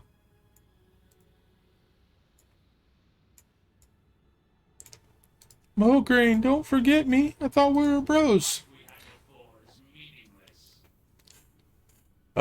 This is the will of the Lich King that drives us onward, Tum Tum Wiggle. None are more aware of this than Death Knights. Our very existence is intrinsically tied to his consciousness. Surely you have heard him speak to you, invading your thoughts. Can you hear him now? Perhaps it's too early for you. Mograine closes his eyes and nods to an unseen host. Yes, my lord, it will be done. Tum Tum Wiggle, you are to return to Death's Breach and report to Prince Valinar. The Lich King commands it. Alright, there we go again. Okay, so put on the leg plates. Oh, we don't have a dress on anymore. We'll put on our necklace that we should have wore a long time ago. We'll put on our ring that we should have wore a long time ago.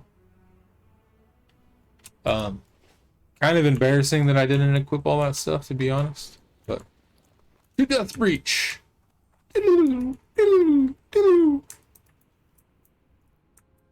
I want boots that don't show off my sausage toes.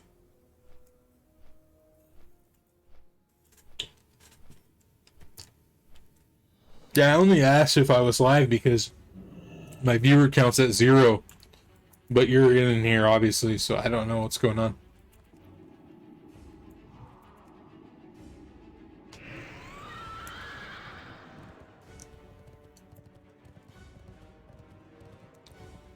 Alright.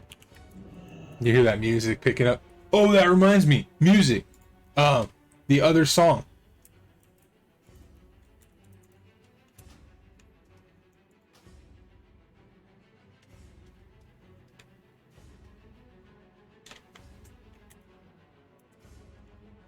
Storm, earth, and fire, heed my call.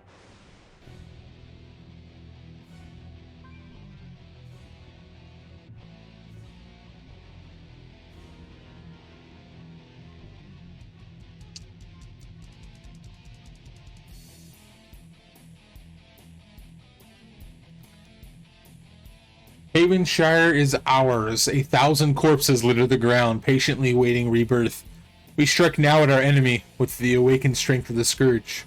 The ghouls have already begun their assault upon New Avalon. Our forces have moved in behind them and taken the Crypt of Remembrance.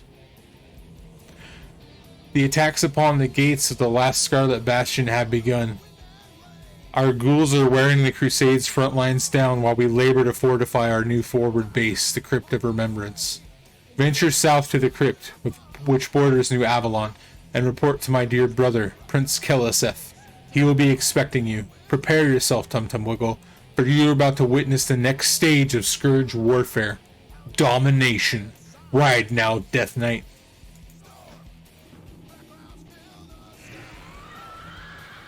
Put another point here. Alright, so Rune Tap. Converts one rune into 10% of your maximum health. Increase health provided by the rune tap by 33% and lower its cooldown by 10 seconds. So that is actually good for soloing because it's basically a potion that just keeps regenerating, right? Dark Conviction, increase your chance to critically hit with weapons, spells, and abilities by 1%. And Death Rune Mastery, whenever you hit with Death Strike or Obliterate, there's a 33% chance that the Frost and Unholy Runes will become Death Runes when they activate. Death Runes count as Blood, Frost, or Unholy Runes. So let's go ahead and just do straight up crit chance for now. So the reason why I'm getting talent points from turning in the quests are because Death Knights start at level 55, but they have no talents. Well, everybody else from level 10 onward gets a talent point every level. So in order to ease you into the talents and ease you into your rotation and everything, they're giving you talent points as rewards rather than only giving them to you when you level up. These things are super cool, by the way. These dogs. I believe they're called barrel hounds when they're alive. It may look like an ordinary pumpkin patch now, but once Plague Cauldron is placed, it will become a source of disease, rot, and plague. The Plague Bringer's request. Look at this pumpkin patch. Notice anything missing? Of course you don't, because you're a moron. Your brain was probably the first thing to die in both sides. I have been commanded to put together a Plague Cauldron. You will help me. Inside the gate of New Avalon is the inn. Enter the inn and steal a cauldron. Go to the forge, also near the gate, and steal some change. Bring those back to me along with 10 skulls. Do I need to tell you where to get those to? What a jerk.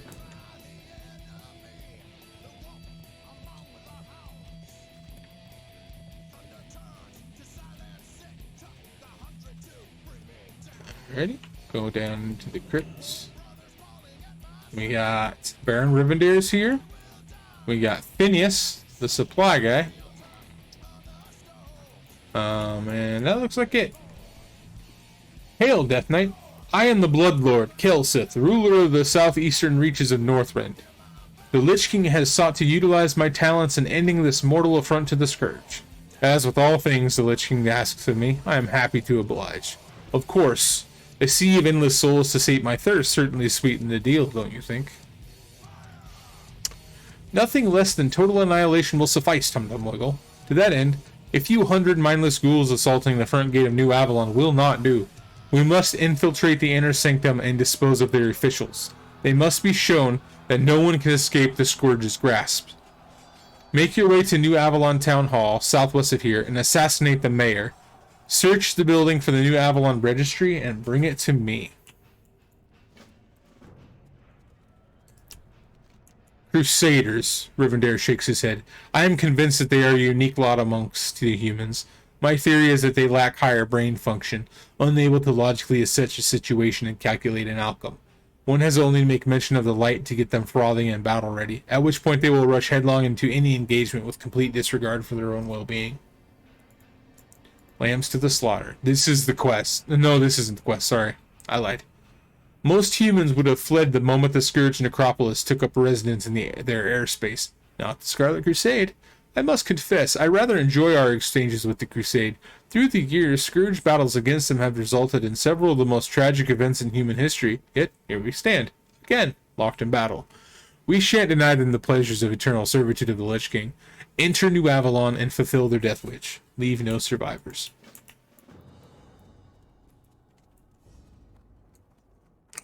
Okay, so we gotta go collect a couple things, collect some skulls, kill the mayor, grab a book. Just do lots of murder.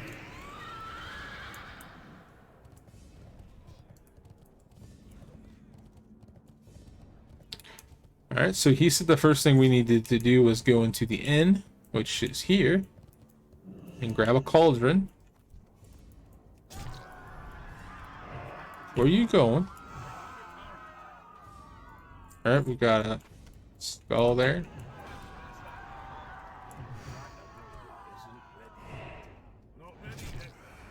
We're supposed to kill 15 of these citizens. Did my Controls got shut off. Dang it. I can't do that yet. Not ready yet. I can't do that yet.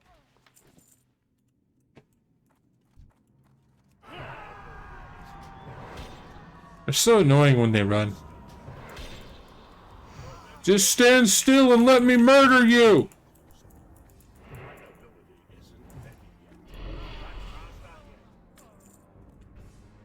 Now it says these are unique. I think it's like unique 50 or something.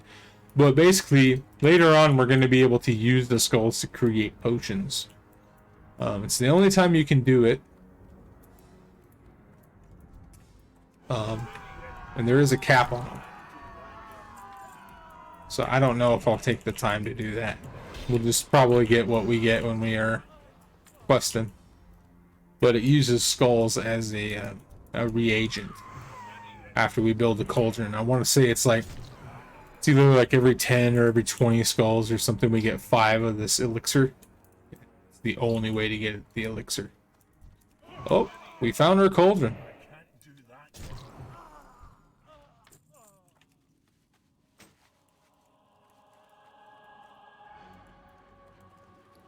Alright, cauldron. The perfect size for a plague cauldron. Oh yeah, our ghoul. So we can basically resurrect the body. It will fight for us for a minute.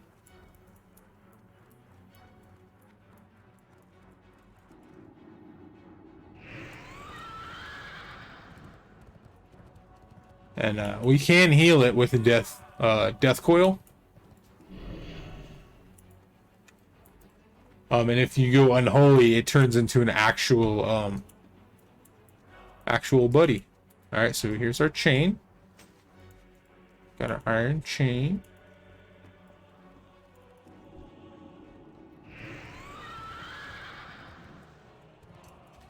I don't know if this counts as the kind of crusader we need. The kind of soldier. It did. It did count. Sweet.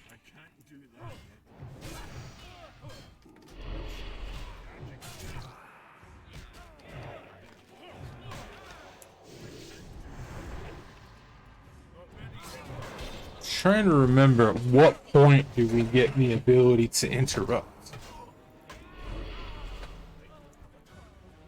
Oh, we got the next rank of healing potion, so we'll put that on our bar and get rid of that old one. Alright, let's go say hi to the mayor. Let's give him a visit from one of his constituents. Former constituents.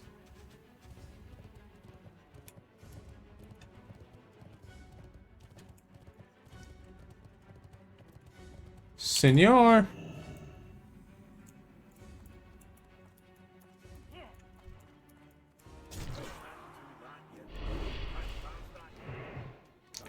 So basically, all the people out there are super pissed because they were promised safety and a spot on a ship to evacuate, and we're putting a stop to that.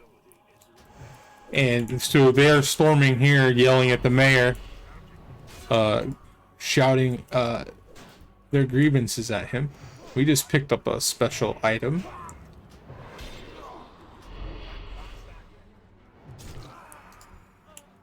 You'll notice our health isn't going down nearly as much anymore, and that's because of that death strike ability that we have.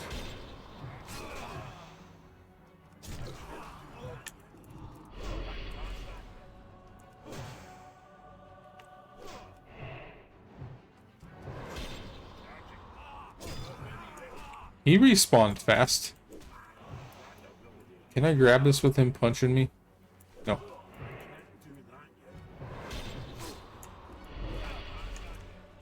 You need to get off of that.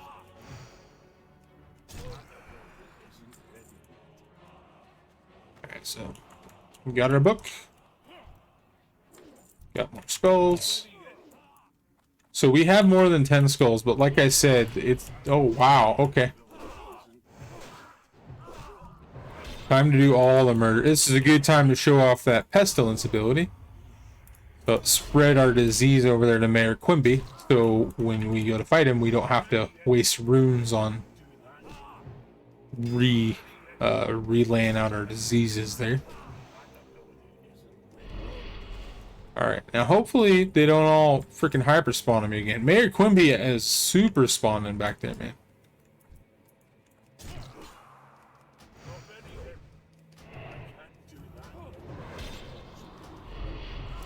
So I was playing Hellpoint a little bit after work today, and I just out of curiosity, I went on the wiki and I looked at the play map of like, oh, you go to this area, then you go to this area, like how the developers laid it out intended for you to do it. It's pretty open, so similarly to like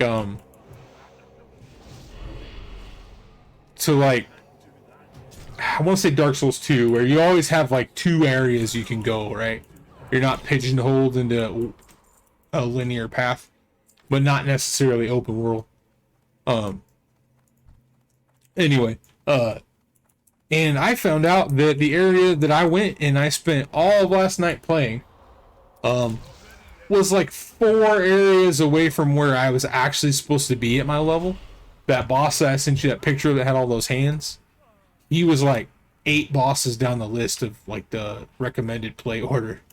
So I was like, wow, well that explains why I was getting really triggered last night. It took like 2 of my stamina bars just to kill 1 enemy. But I got a ton of levels that way. So then when I went back to the other areas today, it was like easy mode. I was like walking through there and 2-shotting all the enemies. The bosses, like I didn't even have to Alright, so we got 2 notes to read. Didn't we? Give to the church and the light will provide. Yes, okay. Oh, Haunt Club membership card. From the desk of High Abbot Alander.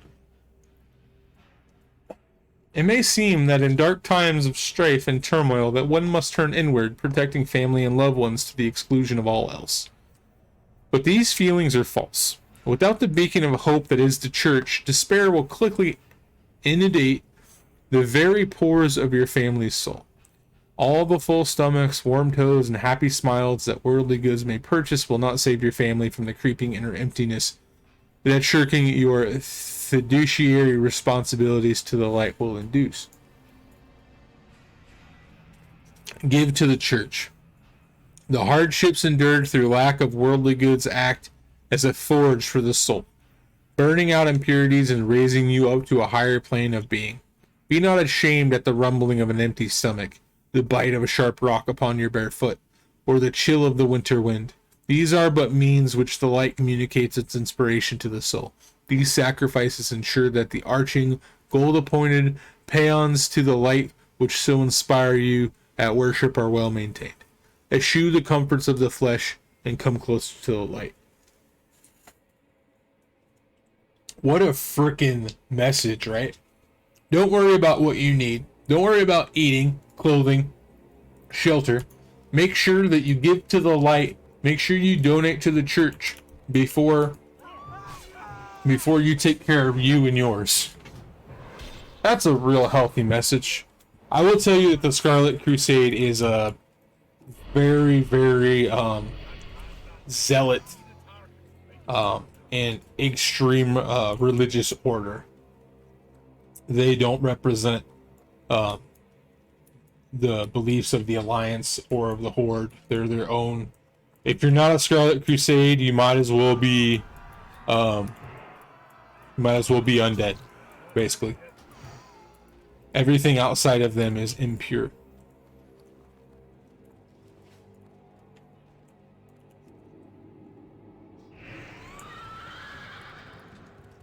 Alright, so before we go and turn these 2 quests in, we're going to go and talk to Noth over here, and we're going to put this plague cauldron up.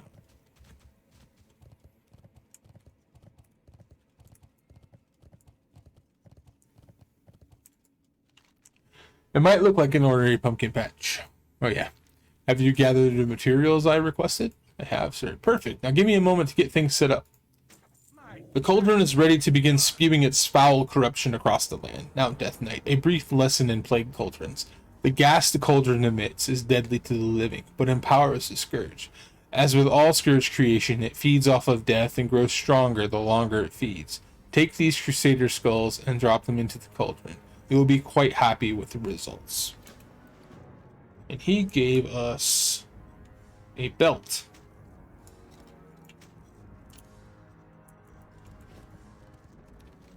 Plague cauldron stands idle. The plague cauldron jumps to life when the skulls are placed inside. After a few seconds, some vials of dark liquid float to the top. An off special brew. This is what I was talking about. It's a health potion, but then he also gives you 50 runic power. And now we can turn in more of them.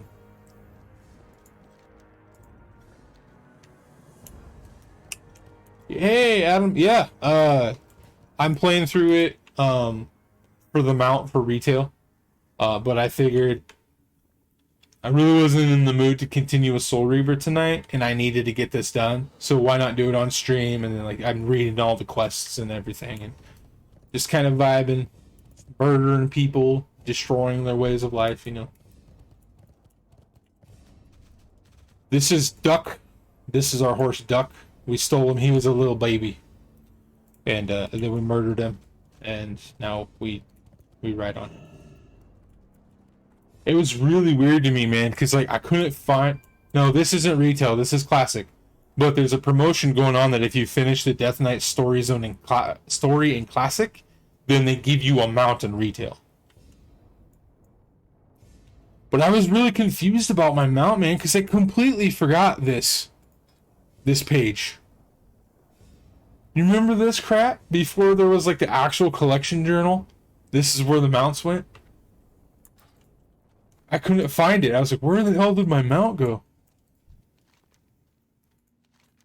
Alright, the registry will tell us many things about the scarlet insect.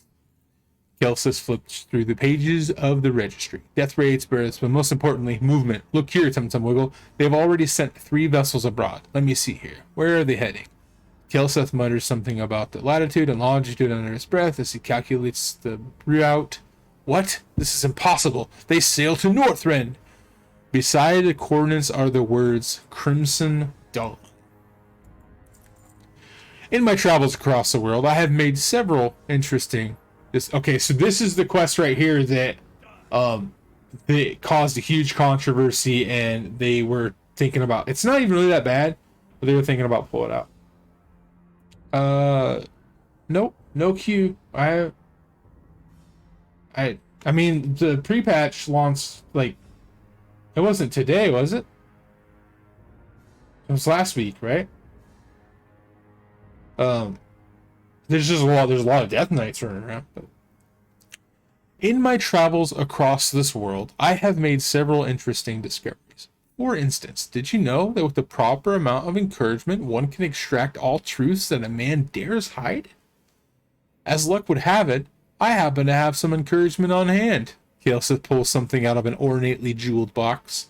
These are my persuaders. Equip them and take to the field, Death Knight. Apply the pointy ends to the soldiers of New Avalon. Discover the truth about this Crimson Dawn.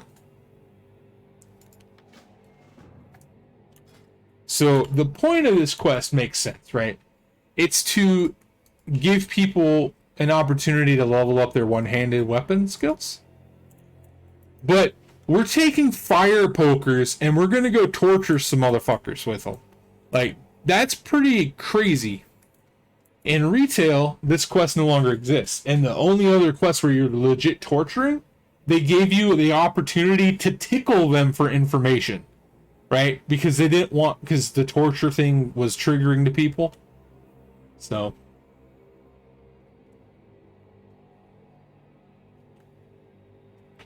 Alright.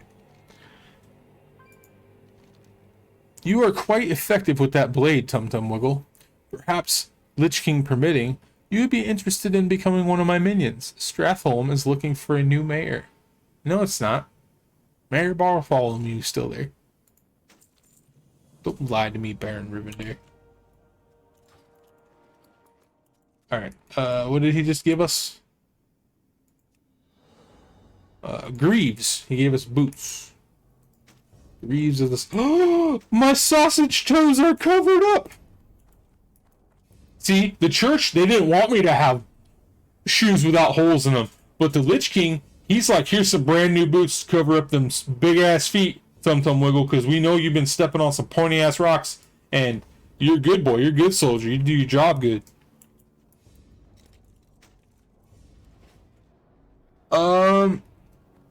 The mine was kind of rough because everyone was throwing the things to create the ghouls. The worst part was where I had to collect the arrows. There was like 7 dudes running around picking up the arrows. So, all right, let's go torture some people. Howdy, sir.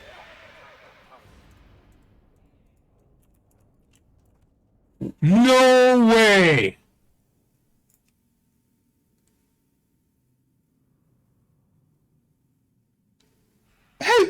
Have you? Did you? Are you kidding me? The first one! Holy shit! That's never happened to me before. Wow! Okay, so this quest is notoriously, like, it's known for being notoriously long because it's RNG on whether or not you get the right message from the guy when you torture him. A lot of times they're like, this is tickling compared to what we're used to. The first fucking hit, I didn't even get a skill point with my sword. Oh, that is, woo boy.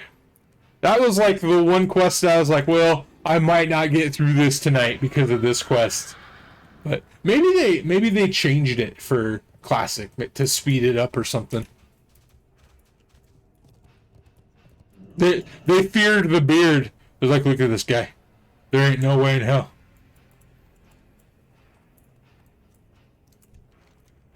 An awakening? What nonsense do you speak, boy? What kind of fool would deliver their people into the very heart of the frozen wastes? Perhaps, though, this courier holds the answer. We got Kelsa's signet ring. I have sent Orbaz, the Saurian, and Koltira behind enemy lines in search for the courier. They have set up a base of operations at the Scarlet Tavern, located at the southern end of the New Avalon. The tavern is tucked away behind 2 orchards, adjacent to the Chapel of the Crimson Flame. You are to make your way to the tavern and report to Orbaz Bloodbane. He will update you on their situation. So, that was fucking sweet, and that I'm really happy about that. I wasn't sure if this was going to be the Death Knight that I played. Like, I was going to do the storyline with him, and then I was thinking about making a human, obviously, for every man for himself, and then the sword and mace's expertise. But this guy's, with his luck, I might just keep him. He gets mace expertise, so it's fine. Alright, so they said it was the tavern behind the orchard. It did shut all my add-ons off too. The only thing I'm using is bartender.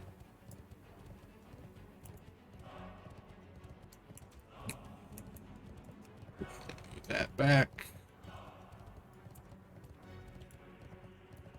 Alright. Orbaz. Here we go. We're the chosen ones, Tum Tum Wiggle. Death Knights of the Scourge, set to sow the seeds of the Master's destruction. Looks like we'll let anyone in the Dark Order these days. While I was given the gift, things were different. Much different. As to this courier, we haven't got a damn clue about when or where this courier is supposed to show up. None of these humans had an answer either. Orbaz points to the scarlet corpses strewn across the floor. Did manage to beat something useful out of the last one. Inside the Scarlet Hold, they keep a schedule of all patrol routes. I want you to break into the hold and steal the schedule. The hold is the largest building in New Avalon, northeast of here. Homeboy Thessarian, breaking in through the Scarlet Lines was no easy task. We suffered many casualties during the assault and lost one of our best knights, Koltira Deathweaver. I don't know whether he's dead or alive, but I'll be damned if we don't search for him. I last saw him being bound in irons and dragged away to the Scarlet Hold, northeast of here. Tear that keep asunder, Death Knight. Find Koltira. Oh shit, I got 8 unspent talent points. Okay, so 2 more points in here. Heals you for 2% whenever you kill a target. No, thank yous. You have a chance equal to your parry chance to taking 15% less damage from a direct spell. No, thank you. So we'll do 3 points of Death Rune Mastery, 2 points of Bladed Armor. Bloody Strikes increase the damage of Blood Strike by 5%, Heart Strike by 15%, increases the damage of Blood Boil by 10%. That's really good. Veteran of the Third War, increase your total strength by 2%, your stamina by 1%, and your expertise by 2%. Or by 2. And Mark of Blood. Place a Mark of Blood on an enemy. Whenever the Mark of Blood deals damage to the target, that target is healed 4% of its maximum health. So we're going to go with Veteran of the Third War for the expertise. Yep, that's what chat decided. They wanted to. I said, "What should I do?" And the response was "Blood for the Blood God." So, but this is like OG blood, so it's not tanky. Matter of fact, the talent here, Subversion, reduces threat generated when blood and unholy stance by 25%. This is back when Frost was the tank spec.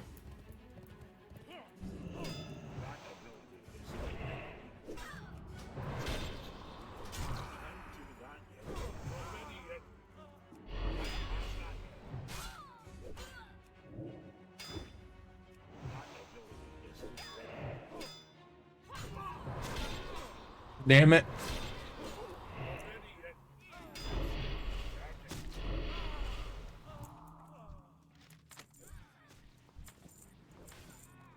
My ghoul's going nuts. He's like, murder, feed.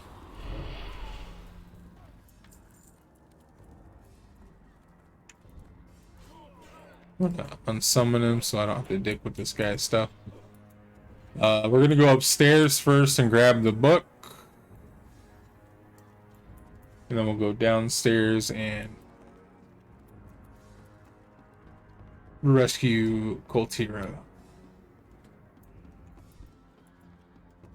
Hello, Roderick.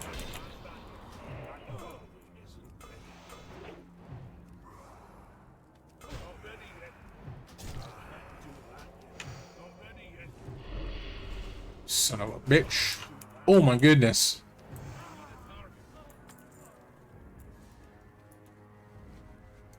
You son of a... You tried to take the book.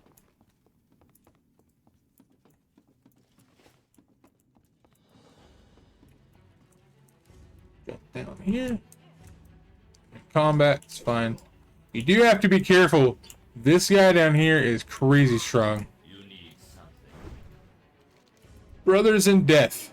You were foolish in coming after me. I failed. I should have been left for dead. Now 2 of us might be killed. Koltira shakes his head. We are Death Knights of the Scourge. This flies in the face of the Dark Brotherhood's covenants. Thessarian, you blasted fool. The alarms have been sounded. The High Inquisitor and his acolytes will be here soon. I'm too badly injured to be much use, but I'll do what little I can to help. Slay the High Inquisitor and his cronies. Tear off his head and return with it to Thessarian. Vengeance will soothe his savage soul. One more thing, Tum Tum Wiggle. If you manage to survive and make it back to Thessarian, tell him they're executing prisoners at the chapel. Perhaps he'll send you there to play hero once more. Alright, so this this quest, you have to stand in this bubble because there's going to be a holy man that comes down here and he will just rip you apart if you're not in the anti-magic shell. It's not these ones. The ones I'm talking about, he's a named guy.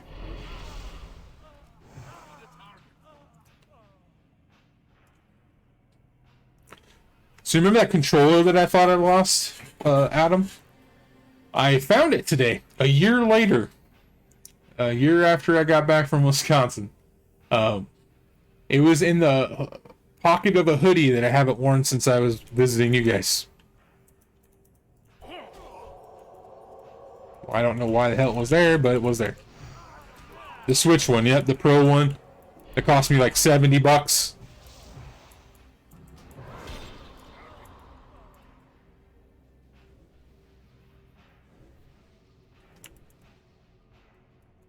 Where are you?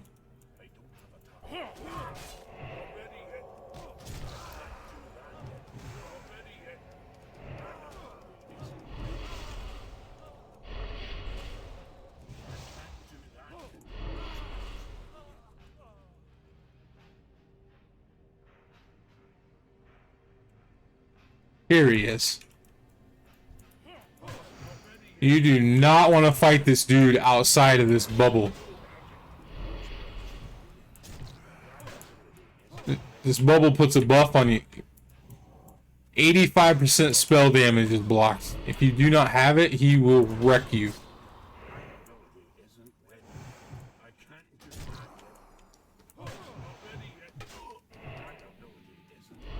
God, I forgot how annoying he is. Just tossing me around. A sack of potatoes. Go ahead and grab his head.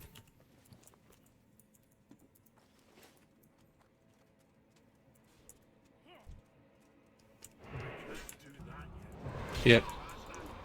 My legs are too short. I'll never make the distance. You're gonna have to toss me. Don't tell the elf.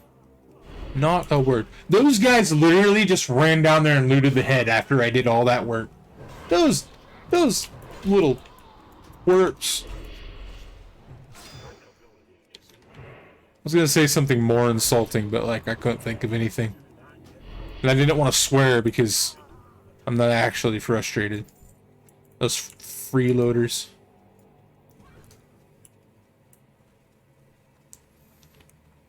Those rascals. Those rapscallions. How's the Amazon Lord of the Rings series without spoilers?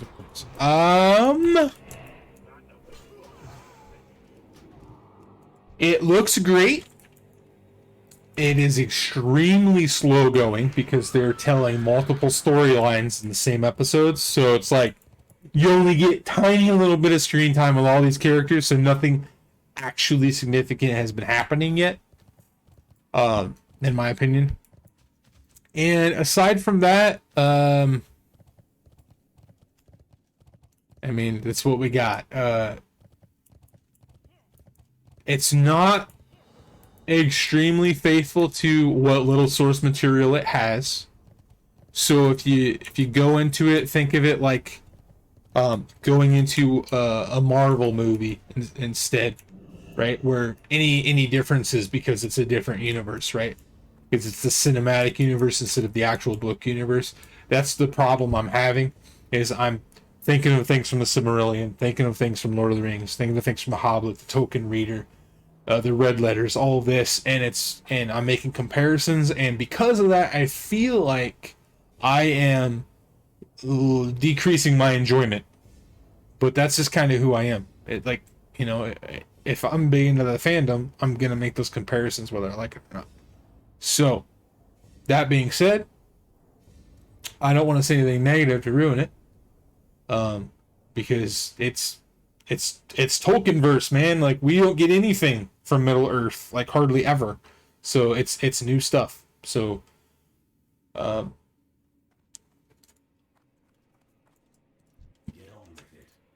we'll say that they. Oh shit! I didn't read that quest. Damn it. Okay. The cry for vengeance must be heard. Commander Plaguefist and a company of Death Knights are on their way to raise the chapel of the Crimson Flame. If there are any Death Knights imprisoned at the chapel, Plaguefist will get them out. You can still catch up to them if you hurry. The chapel's due west of here.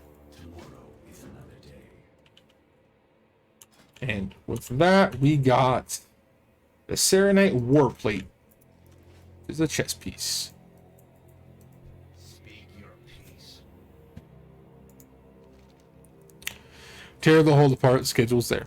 Orbaz flips through the schedule. These worthless cretins have been busy.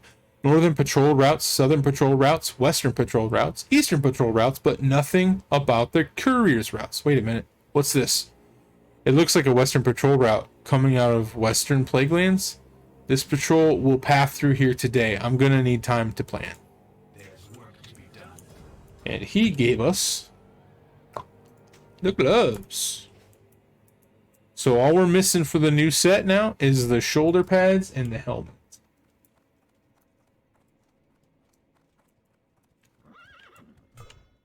closer.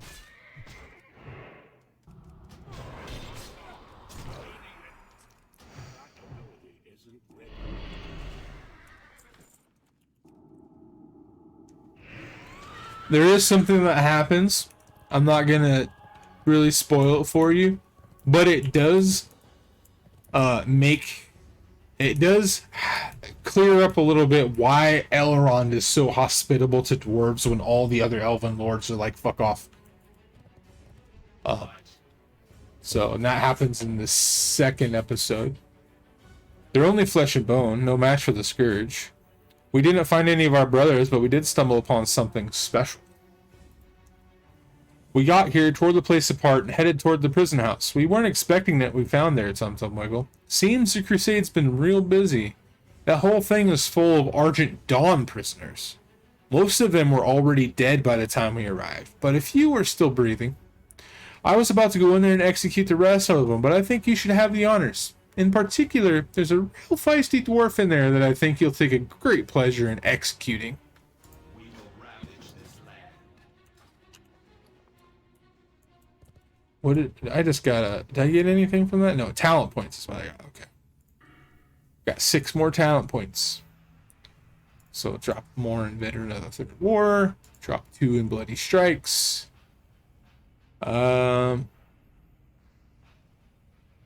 Increase attack power by 5% of party and raid members. Increase your total strength by 1%. Yeah, we'll grab that. So 2% strength, and it increases the attack power 10% by all of our party members. Alright. So, where is this dwarf? Oh, right here. Donovan Polfrost. Come to finish the job, have you? Well, this son of Ironforge would like... Tum Tum Wiggle? Tum Tum Wiggle, I'd recognize that face anywhere. What have they done to you, lad? You don't remember me, do you? Blasted Scourge, they tried to drain you of everything that made you a righteous force of reckoning. Every last ounce of good. I'm gonna read it through here. Everything that made you a son of Ironforge. Think, Tum Tum Wiggle, think back. Try to remember the snow-capped mountains of Dun Morogh. You were born there, lad. Remember the splendor of life, Tum Tum Wiggle. You were a champion of the dwarf once. This isn't ye. Listen to me, Tum Tum Wiggle. You must fight against the Lich King's control. He's a monster and he wants to see this world, our world, in ruin. Don't let him use you to accomplish his goals. You were once a hero and you can be again. Fight, damn you, fight his control. What's going on in there? What's taking so long, Tum Tum Wiggle?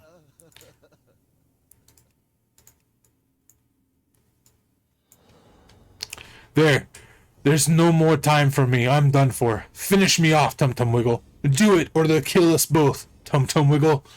For Cosmodon!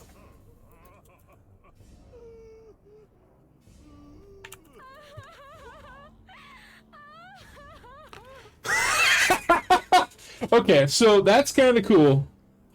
It lined up perfectly. I roared and he died, right?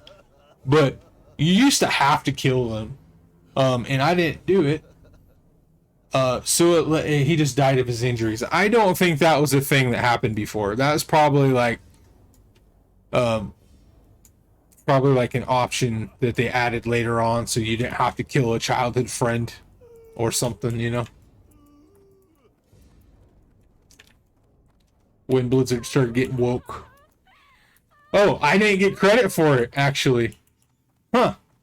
Well, give his monologue again. Look at all these people just like, you guys had, this is a prison house. You guys had pretty decent accommodations in here. Except for maybe you. I could probably fit you in one of those trunks.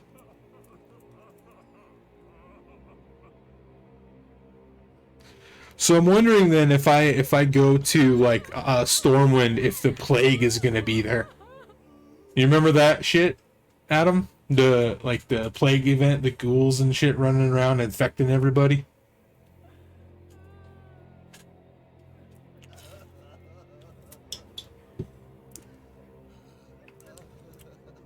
That was old. That's pretty gross, actually.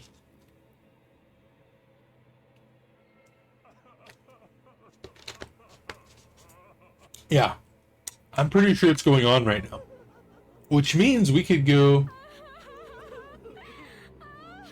and do those like pylons and get that special suit of armor. I still have that on my warrior. Rah! Later, bro. So that's kind of like the event that kind of starts our character questioning his loyalty to the Lich King.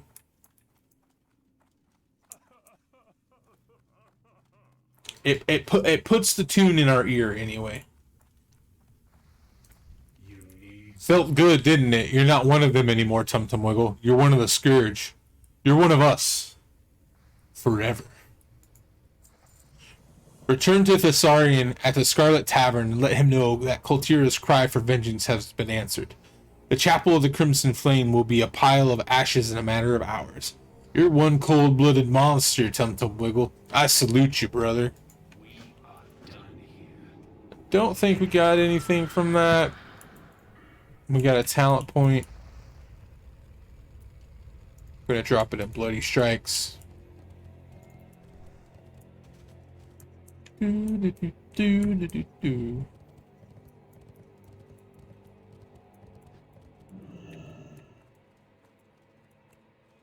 what are you up to, Adam? You guys playing New World probably? Another Scourge victory. These Scarlet Dogs have nowhere left to run and hide. It's only a matter of time now. Signet of the Dark Brotherhood. Increase parry rating and chance on parrying to gain strength. Not really something that I want. As I'm not a tank, but it is what it is. Ambush at the Overlook. While you were out burning churches and murdering vermin, I've been busy formulating a plan. Oh, okay, Barbaz. The Scarlet Courier is scheduled to pass by the Scarlet Overlook within the hour. The roads by the Overlook are wide open and swarming with Crusaders. Use this makeshift cover to, this is hilarious, by the way, to hide at the Overlook and wait for the Scarlet Courier to pass. When he's close enough, strike with all your fury. Cut him down and take his belonging, including his clothes. The Overlook is 200 paces east of here. Ashes to ashes. Got 2 more.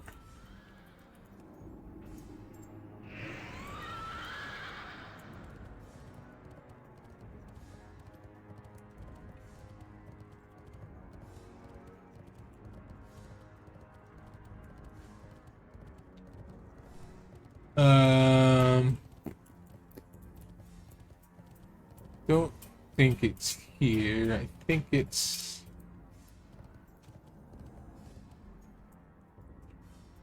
I don't remember. Here's our disguise. What a strange tree. I must investigate. Just an ordinary tree. Mind your own business.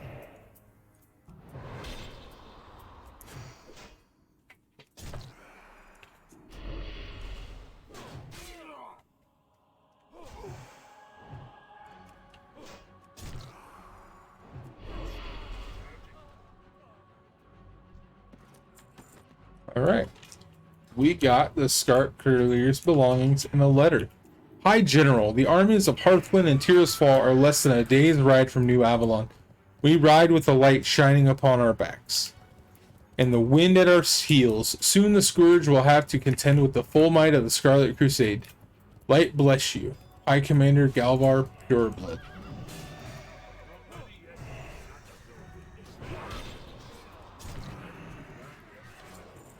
So we do have quite a bit of skulls. Not enough for a turn-in, though. Requires 20. You're going to miss the courier, and then I'm going to be forced to kill you. By force, I mean I will take great pleasure in ending your life. Orbaz reads the message. The armies of Hearthland and Tirisfal will be marching into a massacre. Orbaz smiles. Now for the second part of the plan. You're going to deliver the message right into the hands of High General Abendis. That's what the clothes are for. This message must reach Abendis. We do not want to draw their suspicion. They must continue under the assumption that everything is going as they planned. You will don the Scarlet Courier's clothes, and with the help of some dark magic, take on the form of the courier. Abendis is at King's Harbor, southeast of the Scarlet Overlook. Drop off the message and get as much information out of her as you can. She will tell us what we need to know about the Crimson Dawn. Alright, so now we gotta decide what we want to do here for talents. We got Bloodworms. Bloodworms attack, and they heal, but they also do damage. We got Unholy Frenzy, which is a 3-minute long cooldown. But it lasts for 30 seconds. We'll lose 30% of our health total, but it increases our damage by 20%. I'm gonna go for now. Go with Bloodworms. I feel like passively they'll just be good. They'll help us with a little bit of survivability. Plus, that's kind of one of the gimmicky things of the blood spec is the Bloodworms. As you can see, I hit a growth spurt. I absorbed my beard and it caused me to get taller, which makes sense because that's why dwarves are so short, right? That heavy beard causes gravity to pull them down further. So just a quick shave and boop, sprung right back up.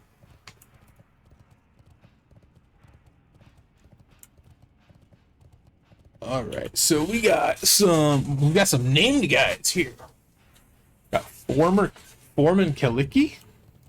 We got Torturer Alphonse. We got Commander Jordan, Lead Cannoneer Zyhert.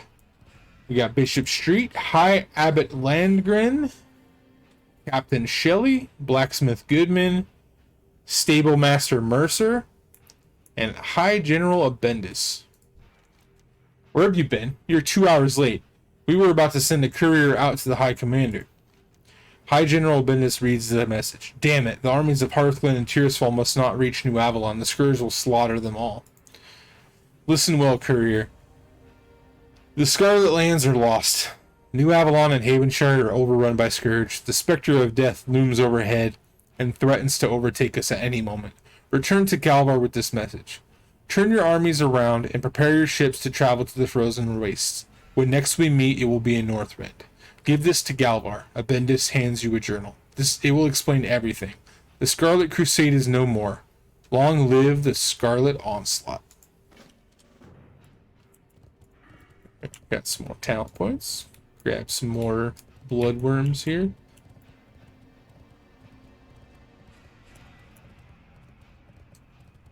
So I think I will grab Unholy Frenzy. So my next 2 points will go into Bloody Vengeance and Unholy Frenzy.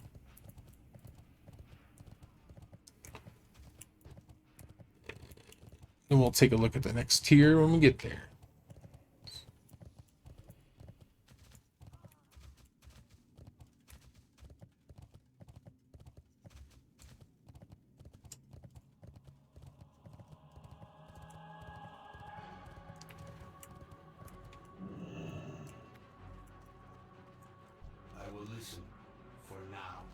Orbaw's Laugh. What is this? Some child's coloring book? Can we read that book before I turn? We can. Okay. The Path of Redemption. The voice whispered, "Come to me." From the very beginning, I knew that it was the Holy Light speaking to me in dreams.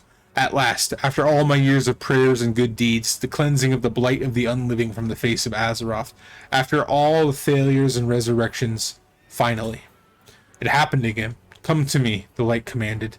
This time I woke up freezing. But it wasn't cold in my chambers. I'm going to redouble my efforts.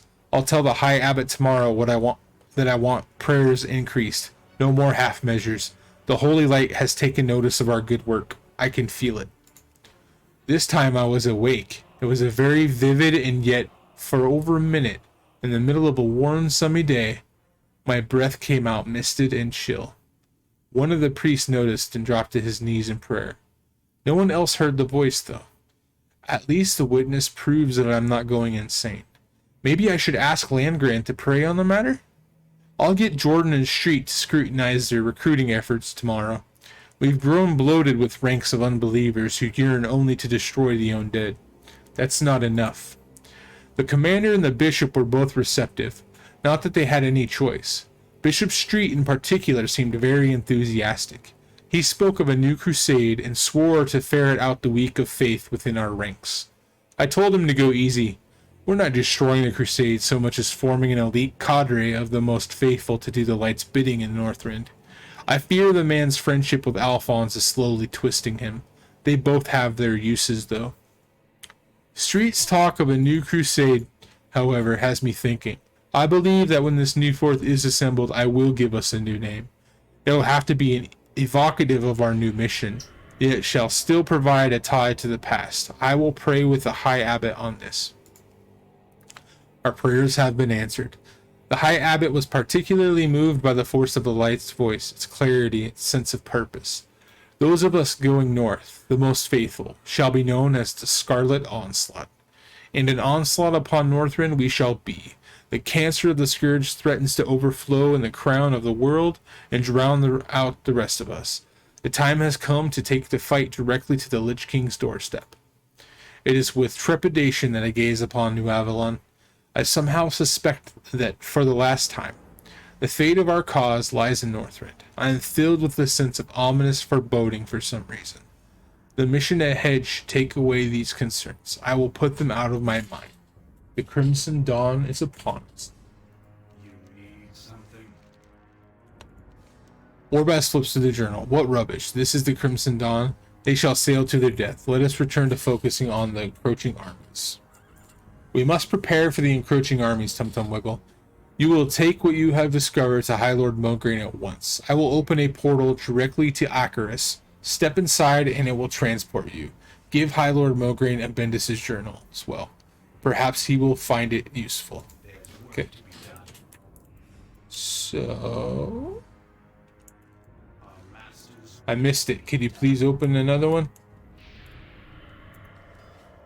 Make haste, sometime we'll use the portal.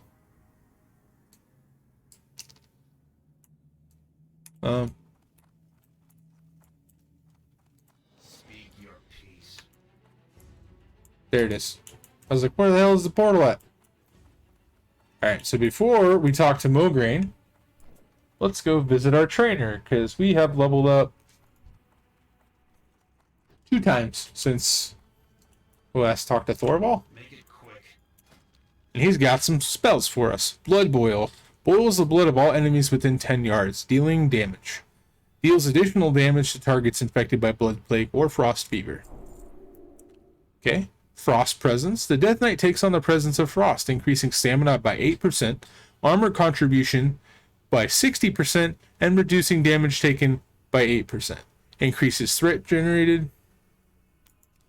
Only one presence can be active at a time. Mind Freeze. Smash the target's mind with cold, interrupting spell casting and preventing any spell from that school being casted. So Mind Freezes are interrupt. Chains of Ice. Shackle the target with frozen chains, reducing their movement speed by 95% and infects them with Frost Fever. Target gains 10% of their movement speed each second for 10 seconds. And then we got Rune of Spell Breaking and Spell Shattering, which are just more enchantments, but they're not necessarily for us.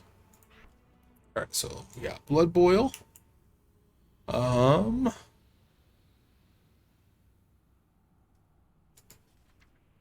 Chains of Ice. Mind Freeze. Frost Presence is already down here. So we can switch between Frost and Unholy Presence just by clicking on them. Alrighty. High Lord Darian Mograine. You have become an instrument of doom, Death Knight. We will ravage these approaching armies and raise the dead as our own. The trap has been sprung.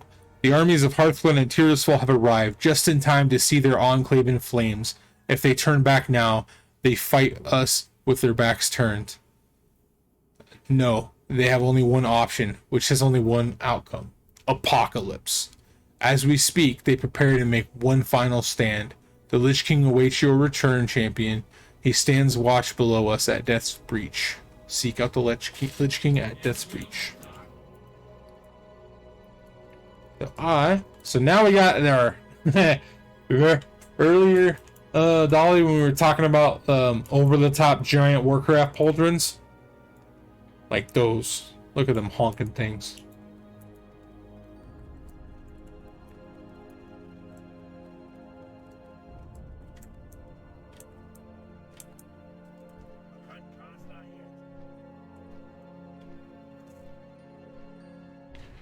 You can just like take them out, eat like a full course meal on a single one.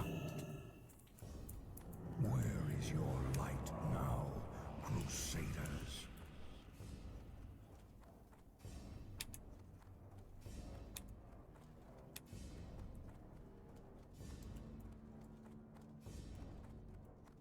This is a pretty cool quest.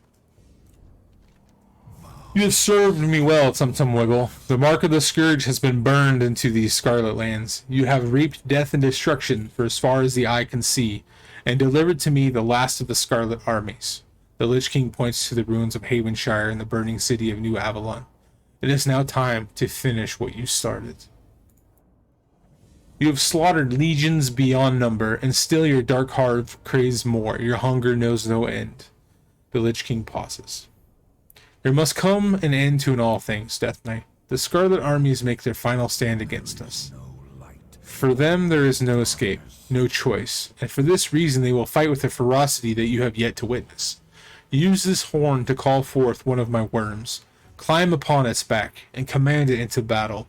With it, you will end the Scarlet Crusade. Slay all who oppose us. Alright, so we got this Unholy Frenzy ability. Put it over here, I guess. And we got 2 more talent points. We got Improved Death Strike. Increase the damage of Death Strike, its critical chance, and the healing granted by it. It's pretty good. Blood Strikes and Heart Strikes have a 5% chance to launch a free Death Coil at your target. That's also really good. And Vampiric Blood temporarily grants the Death Knight a maximum health and increases the amount of health generated through spells. So I'm not gonna go with Vampiric Blood. That's more, to me, that's more of like a PvP talent. So I'm gonna go with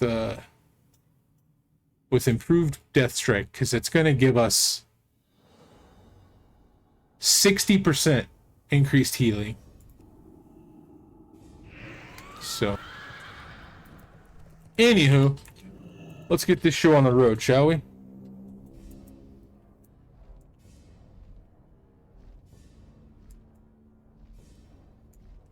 We fly upon the back of a frost worm to finish off the last of the vermin that is the Scarlet Crusade.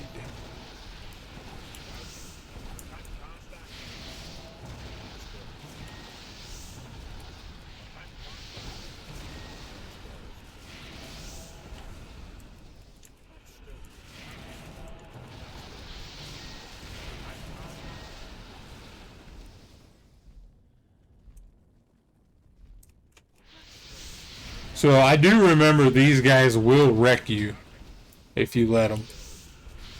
So you can't just sit there in one spot. You have to dodge the arrows and the ballista. Also don't have unlimited magic. So I'm gonna go ahead and swing down here. Munch on one of these guys. Literally, we're eating that guy.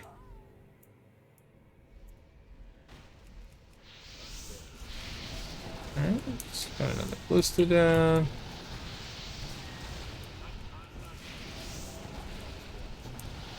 So we got roughly half of our soldiers that we need dead.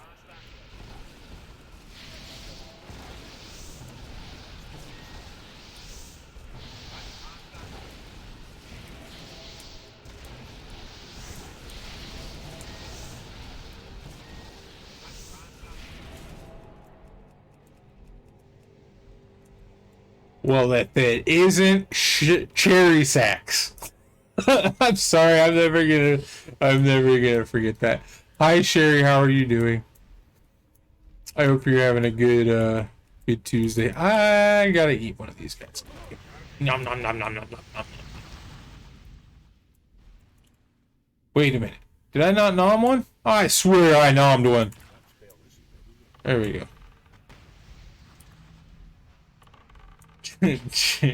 Sherry Shacks. Cherry Shacks. Alright,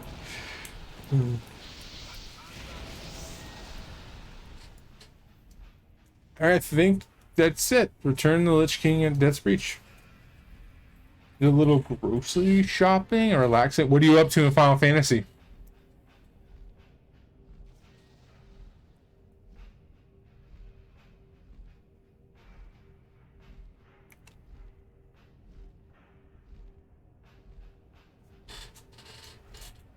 Alright, we'll land our big old dragon boy.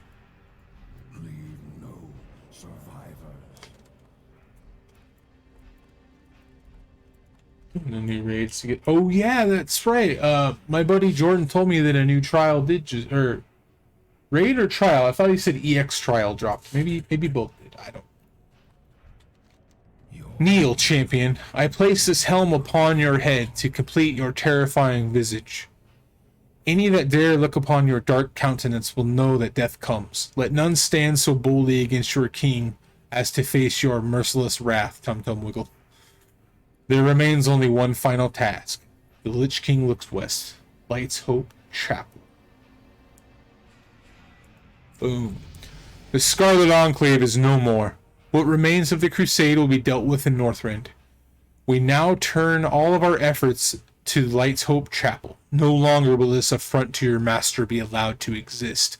I have issued my final command. Scourge Commander Thalinar awaits your arrival at the edge of Browman Mill. Go northwest, through the cave, into the noxious glade, and take the path leading to the out of the glade to the mill. Do not fail me.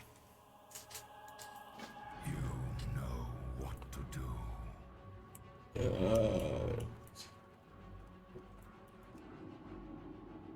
Oh yeah, no, I'm tickled whenever you stop by, Sherry. I'm just happy that you have taken the time out of your day, even if it's just to swing in and say hey. I mean, that's time you don't get back. So, oh, we're putting our helmet on. Oops, I don't want to do that. Display. Screw the cloak. Check it. Yeah.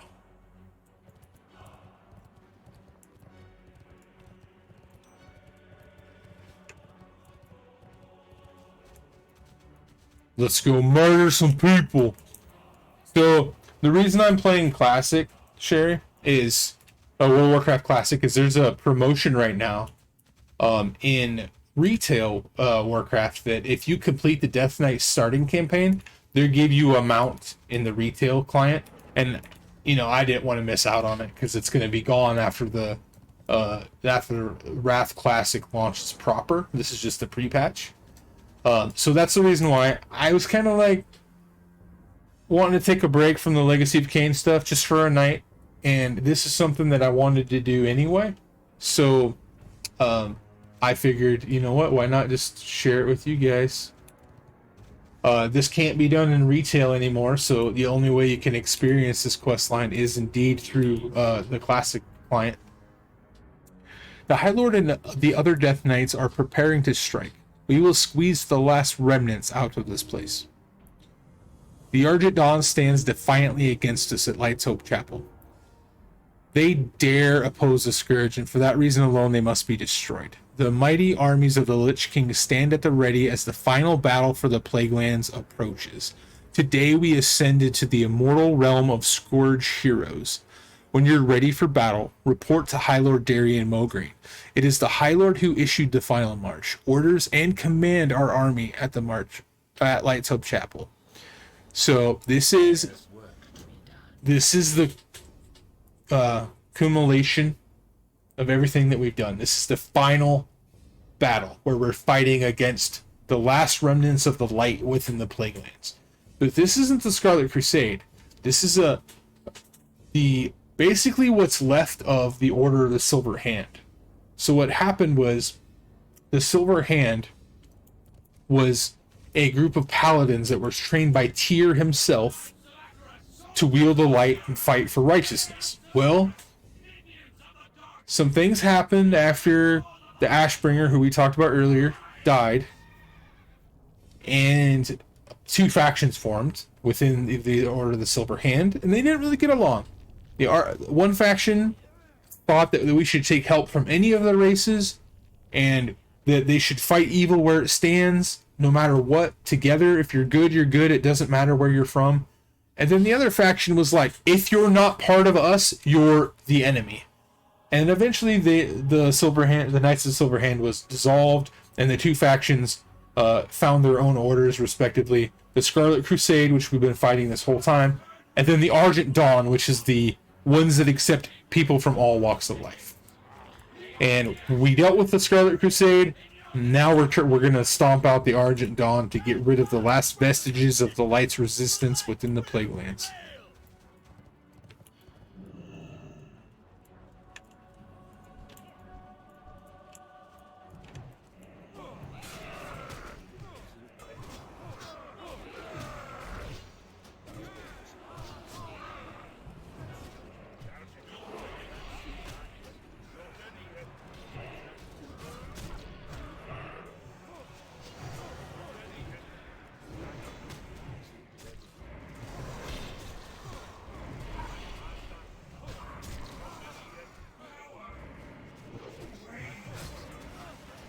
You can see all of the Death Knight players that are here. There's, what, four, five, 6 of us right now, all doing the same quest, all participating in the Battle of Light's Hope Chapel.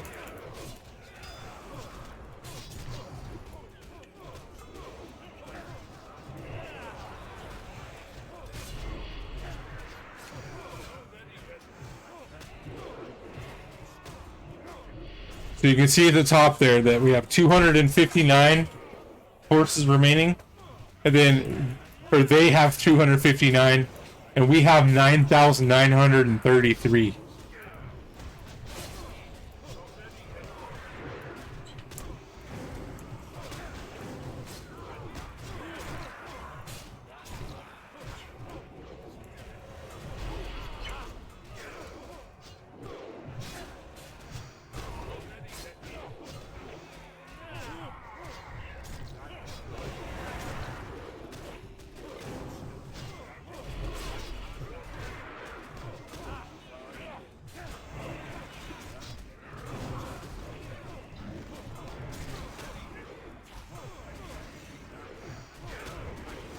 There are certain NPCs here that are fighting us that we can't actually kill, which is why I'm cycling through enemies, because I don't want to waste my time targeting them.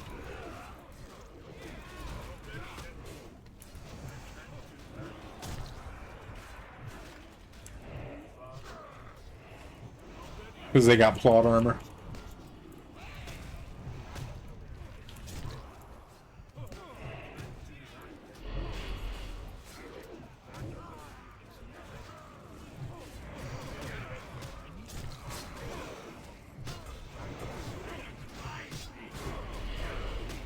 The Ashbringer defies me.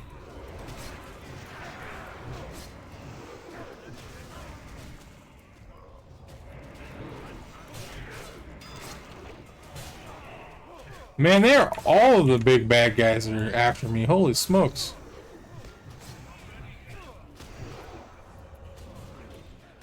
Got Rimblat over there. Rimblat's Chad, man. He's like one of the only druids that's part of the Argent Dawn. You cannot win, Darian. High Lord Tyrion Fordring yells. Mogrian says, I cannot. The blade, it fights against me.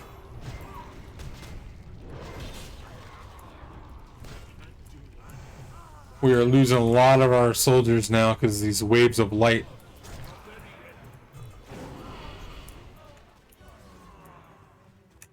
I need them before the chapel.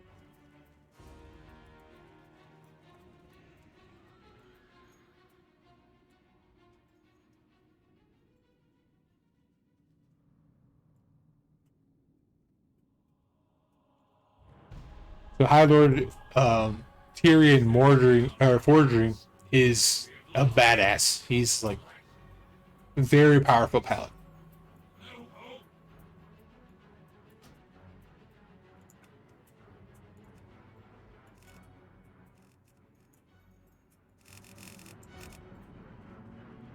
Have you learned nothing, boy?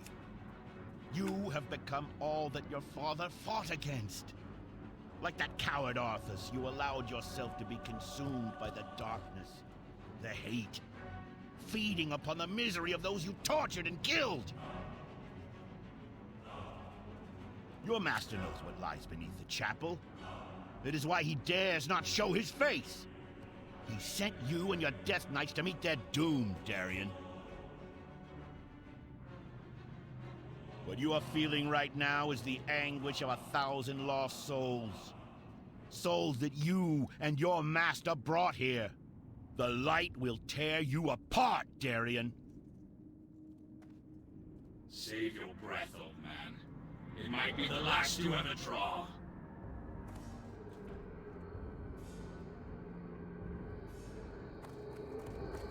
My son. Father! My dear, beautiful Here's boy. the Ashbringer, Alexandra Smokerain, that I was talking about earlier. Father, you have returned.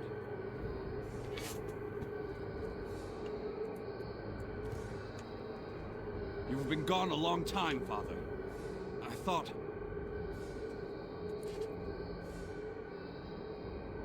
Nothing could have kept me away from here, Darien. Not from my home and family. Father, I wish to join you in the war against the undead. I want to fight. I can sit idle no longer.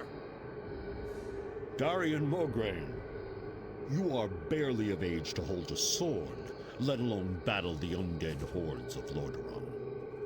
I could not bear losing you. Even the thought. If I die, Father, I would rather it be on my feet, standing in defiance against the undead legions. If I die, let me die with you!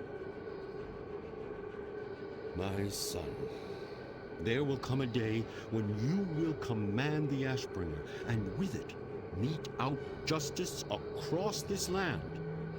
I have no doubt that when that day finally comes, you will bring pride to our people, and that Lordaeron will be a better place because of you.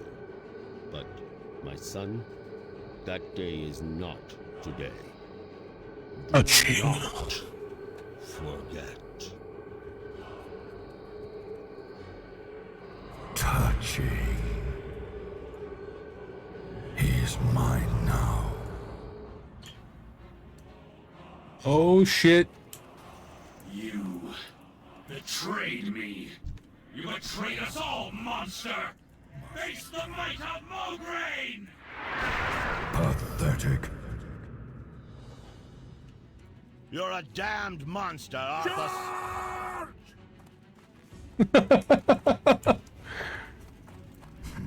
So he just basically fucking yeeted Darien right, Fordring. over here. Send them in to die. Their lives are meaningless.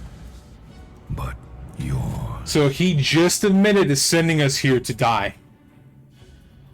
How simple it was to draw the great Tyrion Fordring out of hiding. You've left yourself exposed, Paladin. Oh, don't expose yourself in the middle of a battle. It's indecent.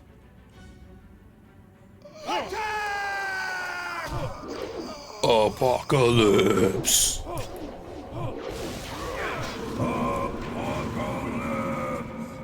That day is not today. Tyrion! And just like that, boom. The Ashbringer has been purified and Arthas is fucked.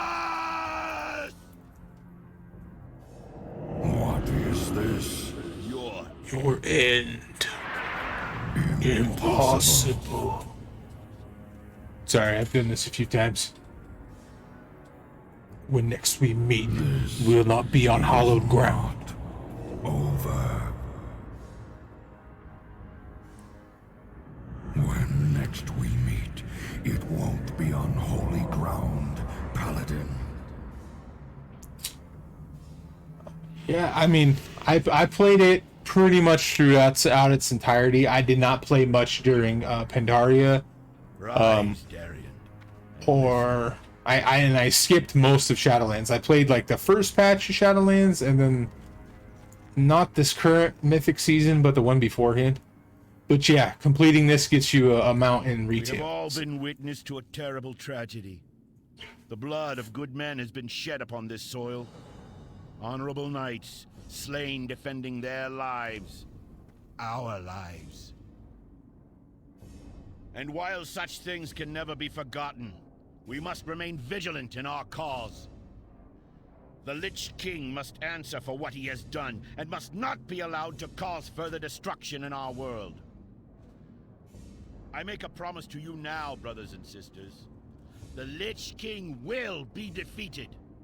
On this day, I call for a union. The Argent Dawn and the Order of the Silver Hand will come together as one. We will succeed where so many before us have failed. We will take the fight to Arthas, and we will tear down the walls of Icecrown. The Argent Crusade comes for you, Arthas! So too do the Knights of the Ebon Blade. Although our kind has no place in your world, we will fight to bring an end to the Lich King. This I vow. See the blood rain?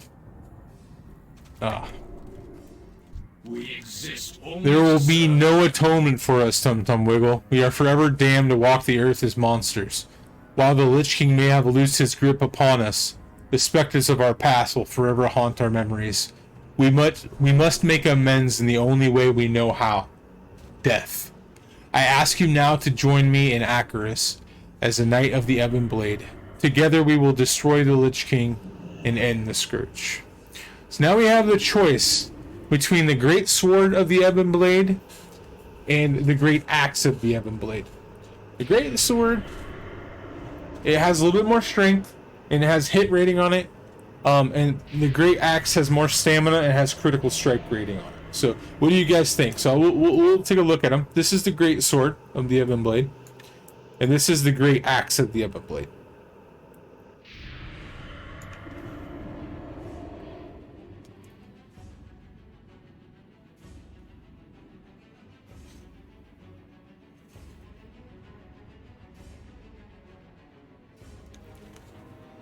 So, which one do you guys think we should do?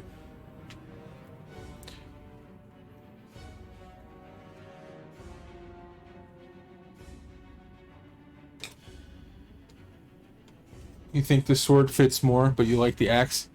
Well, I mean, the axe has the runes and the skulls and everything, but yeah, the sword's massive too.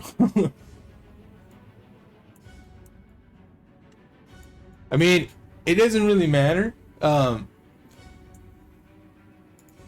sword, we've been using a sword this whole time, so we won't have to worry about leveling up the skill much. The Great Axe, though, I mean, we are a dwarf. If there was a mace, then we would take it. But, alas, there is not. So, what do you think, Sherry? Should we go with the sword or the axe?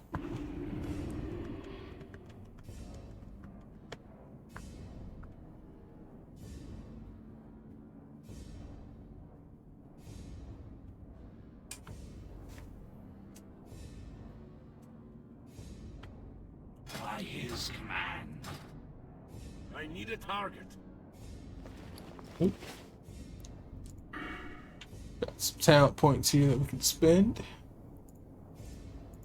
So blood strikes, we can do Might of Mograine, increase critical strike damage with Blood Boil, Blood Strike and Death Strike. Arc Strike. Instantly strike the enemy and his nearest ally.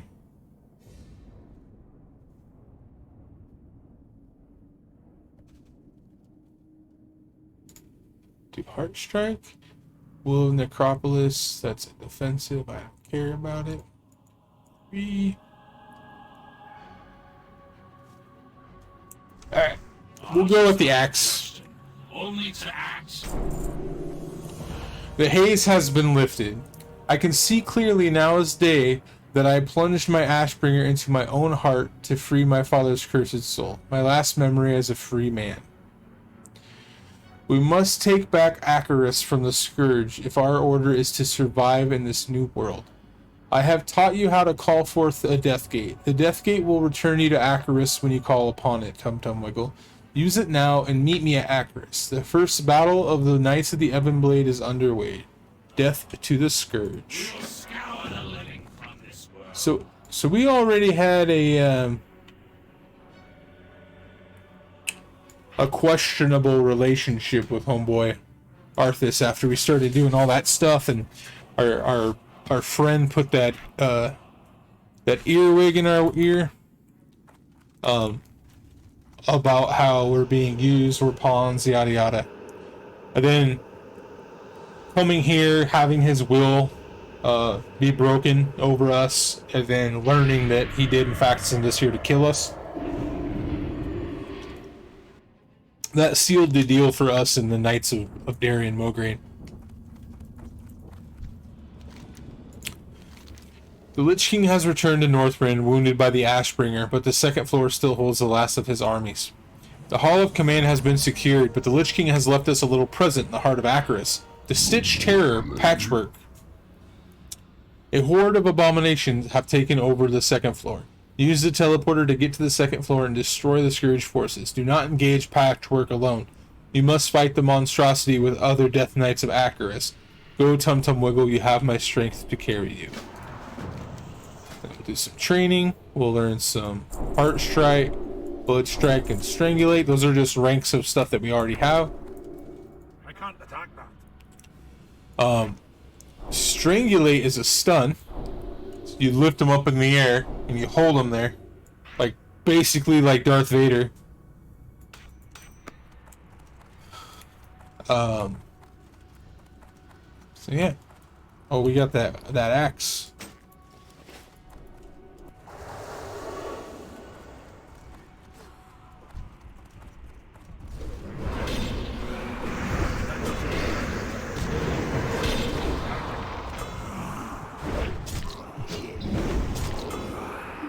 Sorry guys, I turned up the volume for the cutscene thing and I forgot I turned it back down. Sorry about your ears.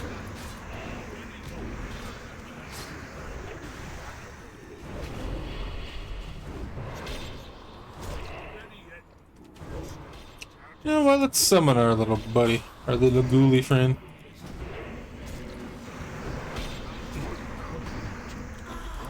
Sweet, Patchwork is dead.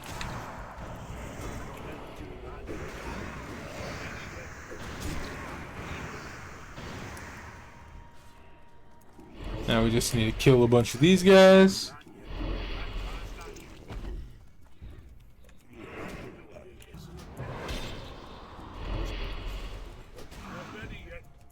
So, what class are you playing right now, Sherry? What job? Like, do you have a specific job that you main? I might have already asked you this question before. I apologize if I'm being redundant. Do some murder.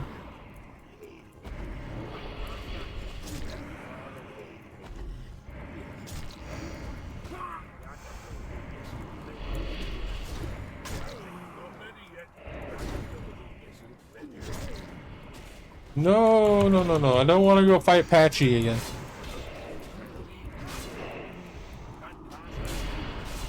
Gosh, dang it. I want out of here. Run away!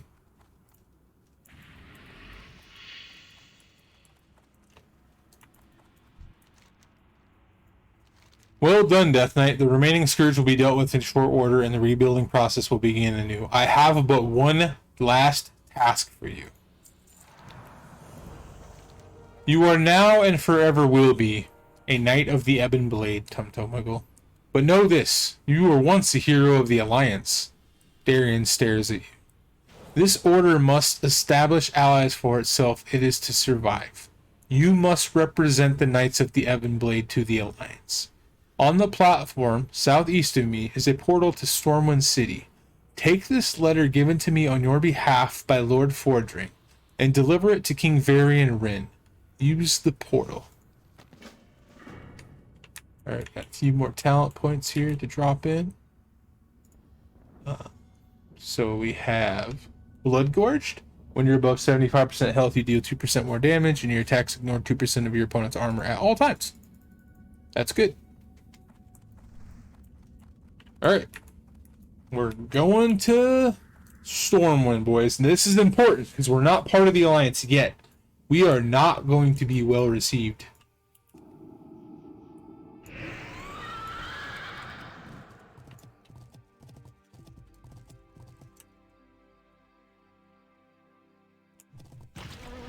Alright, so they threw rotten banana at me, they spit on me, they threw a rotten apple.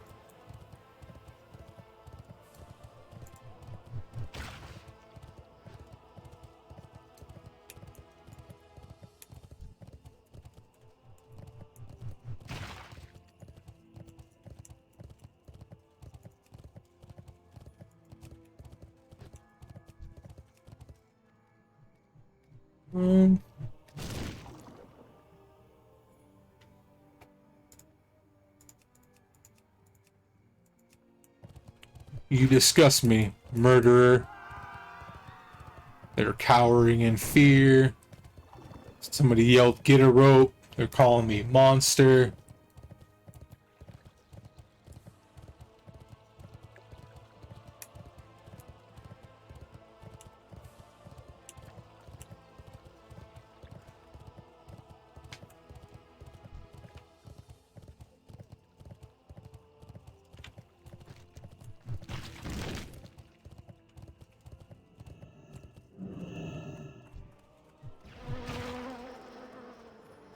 Rotten banana again.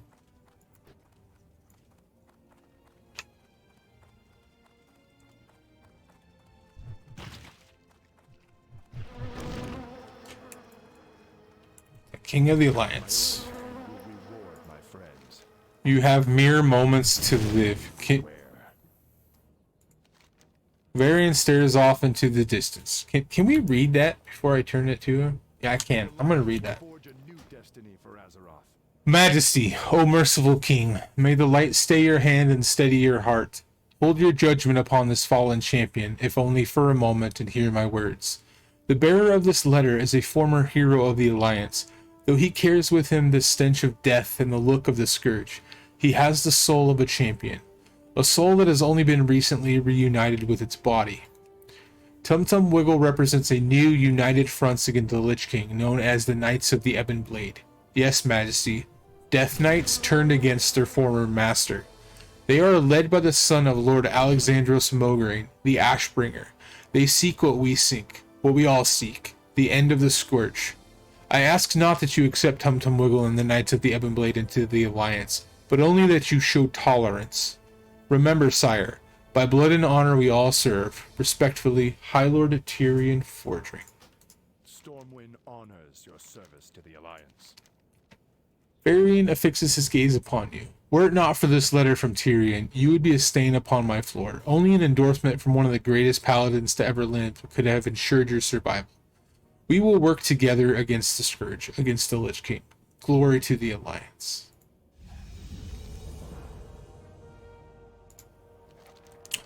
Thanos Maris was last seen as the Human Ranger Lord, a disciple of Sylvanas Runrunner, and now the Banshee Queen. Speak to him. Okay, that's not related. So I think that's it. So go into here real quick. So we're going to just chatting for a moment, and I'm gonna switch clients.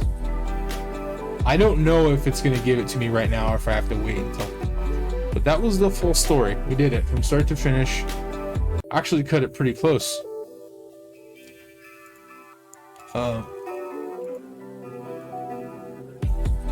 Yep, that was it. We finished it, and give me one sec here.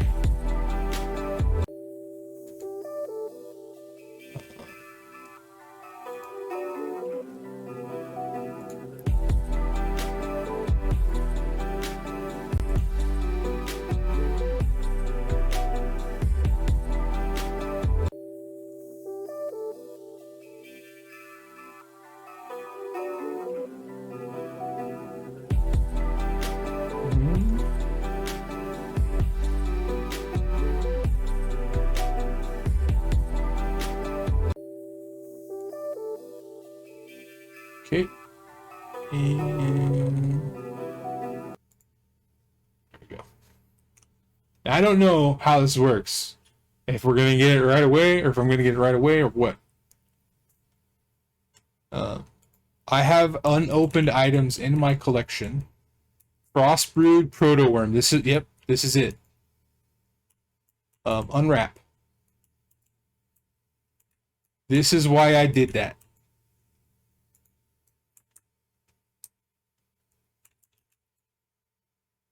Was for this mount. It will be removed after Wrath Classic launches, I believe. So looks pretty sick, huh? It's like a undead. I mean, I have other proto drakes, but this thing just looks pretty cool. And I thought that it would be, I mean, everyone's gonna have it, so I'm probably never gonna use it. But like FOMO, right? I didn't want to miss out on it. What's its mount special? Hold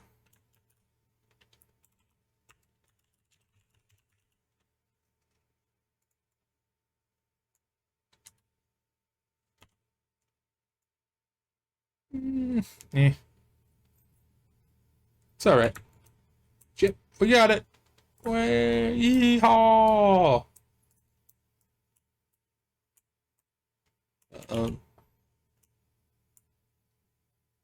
Where is it? I shut all my add-ons off, so oh, here it is. This is the paladin specific mount. It's a horse. Check this out.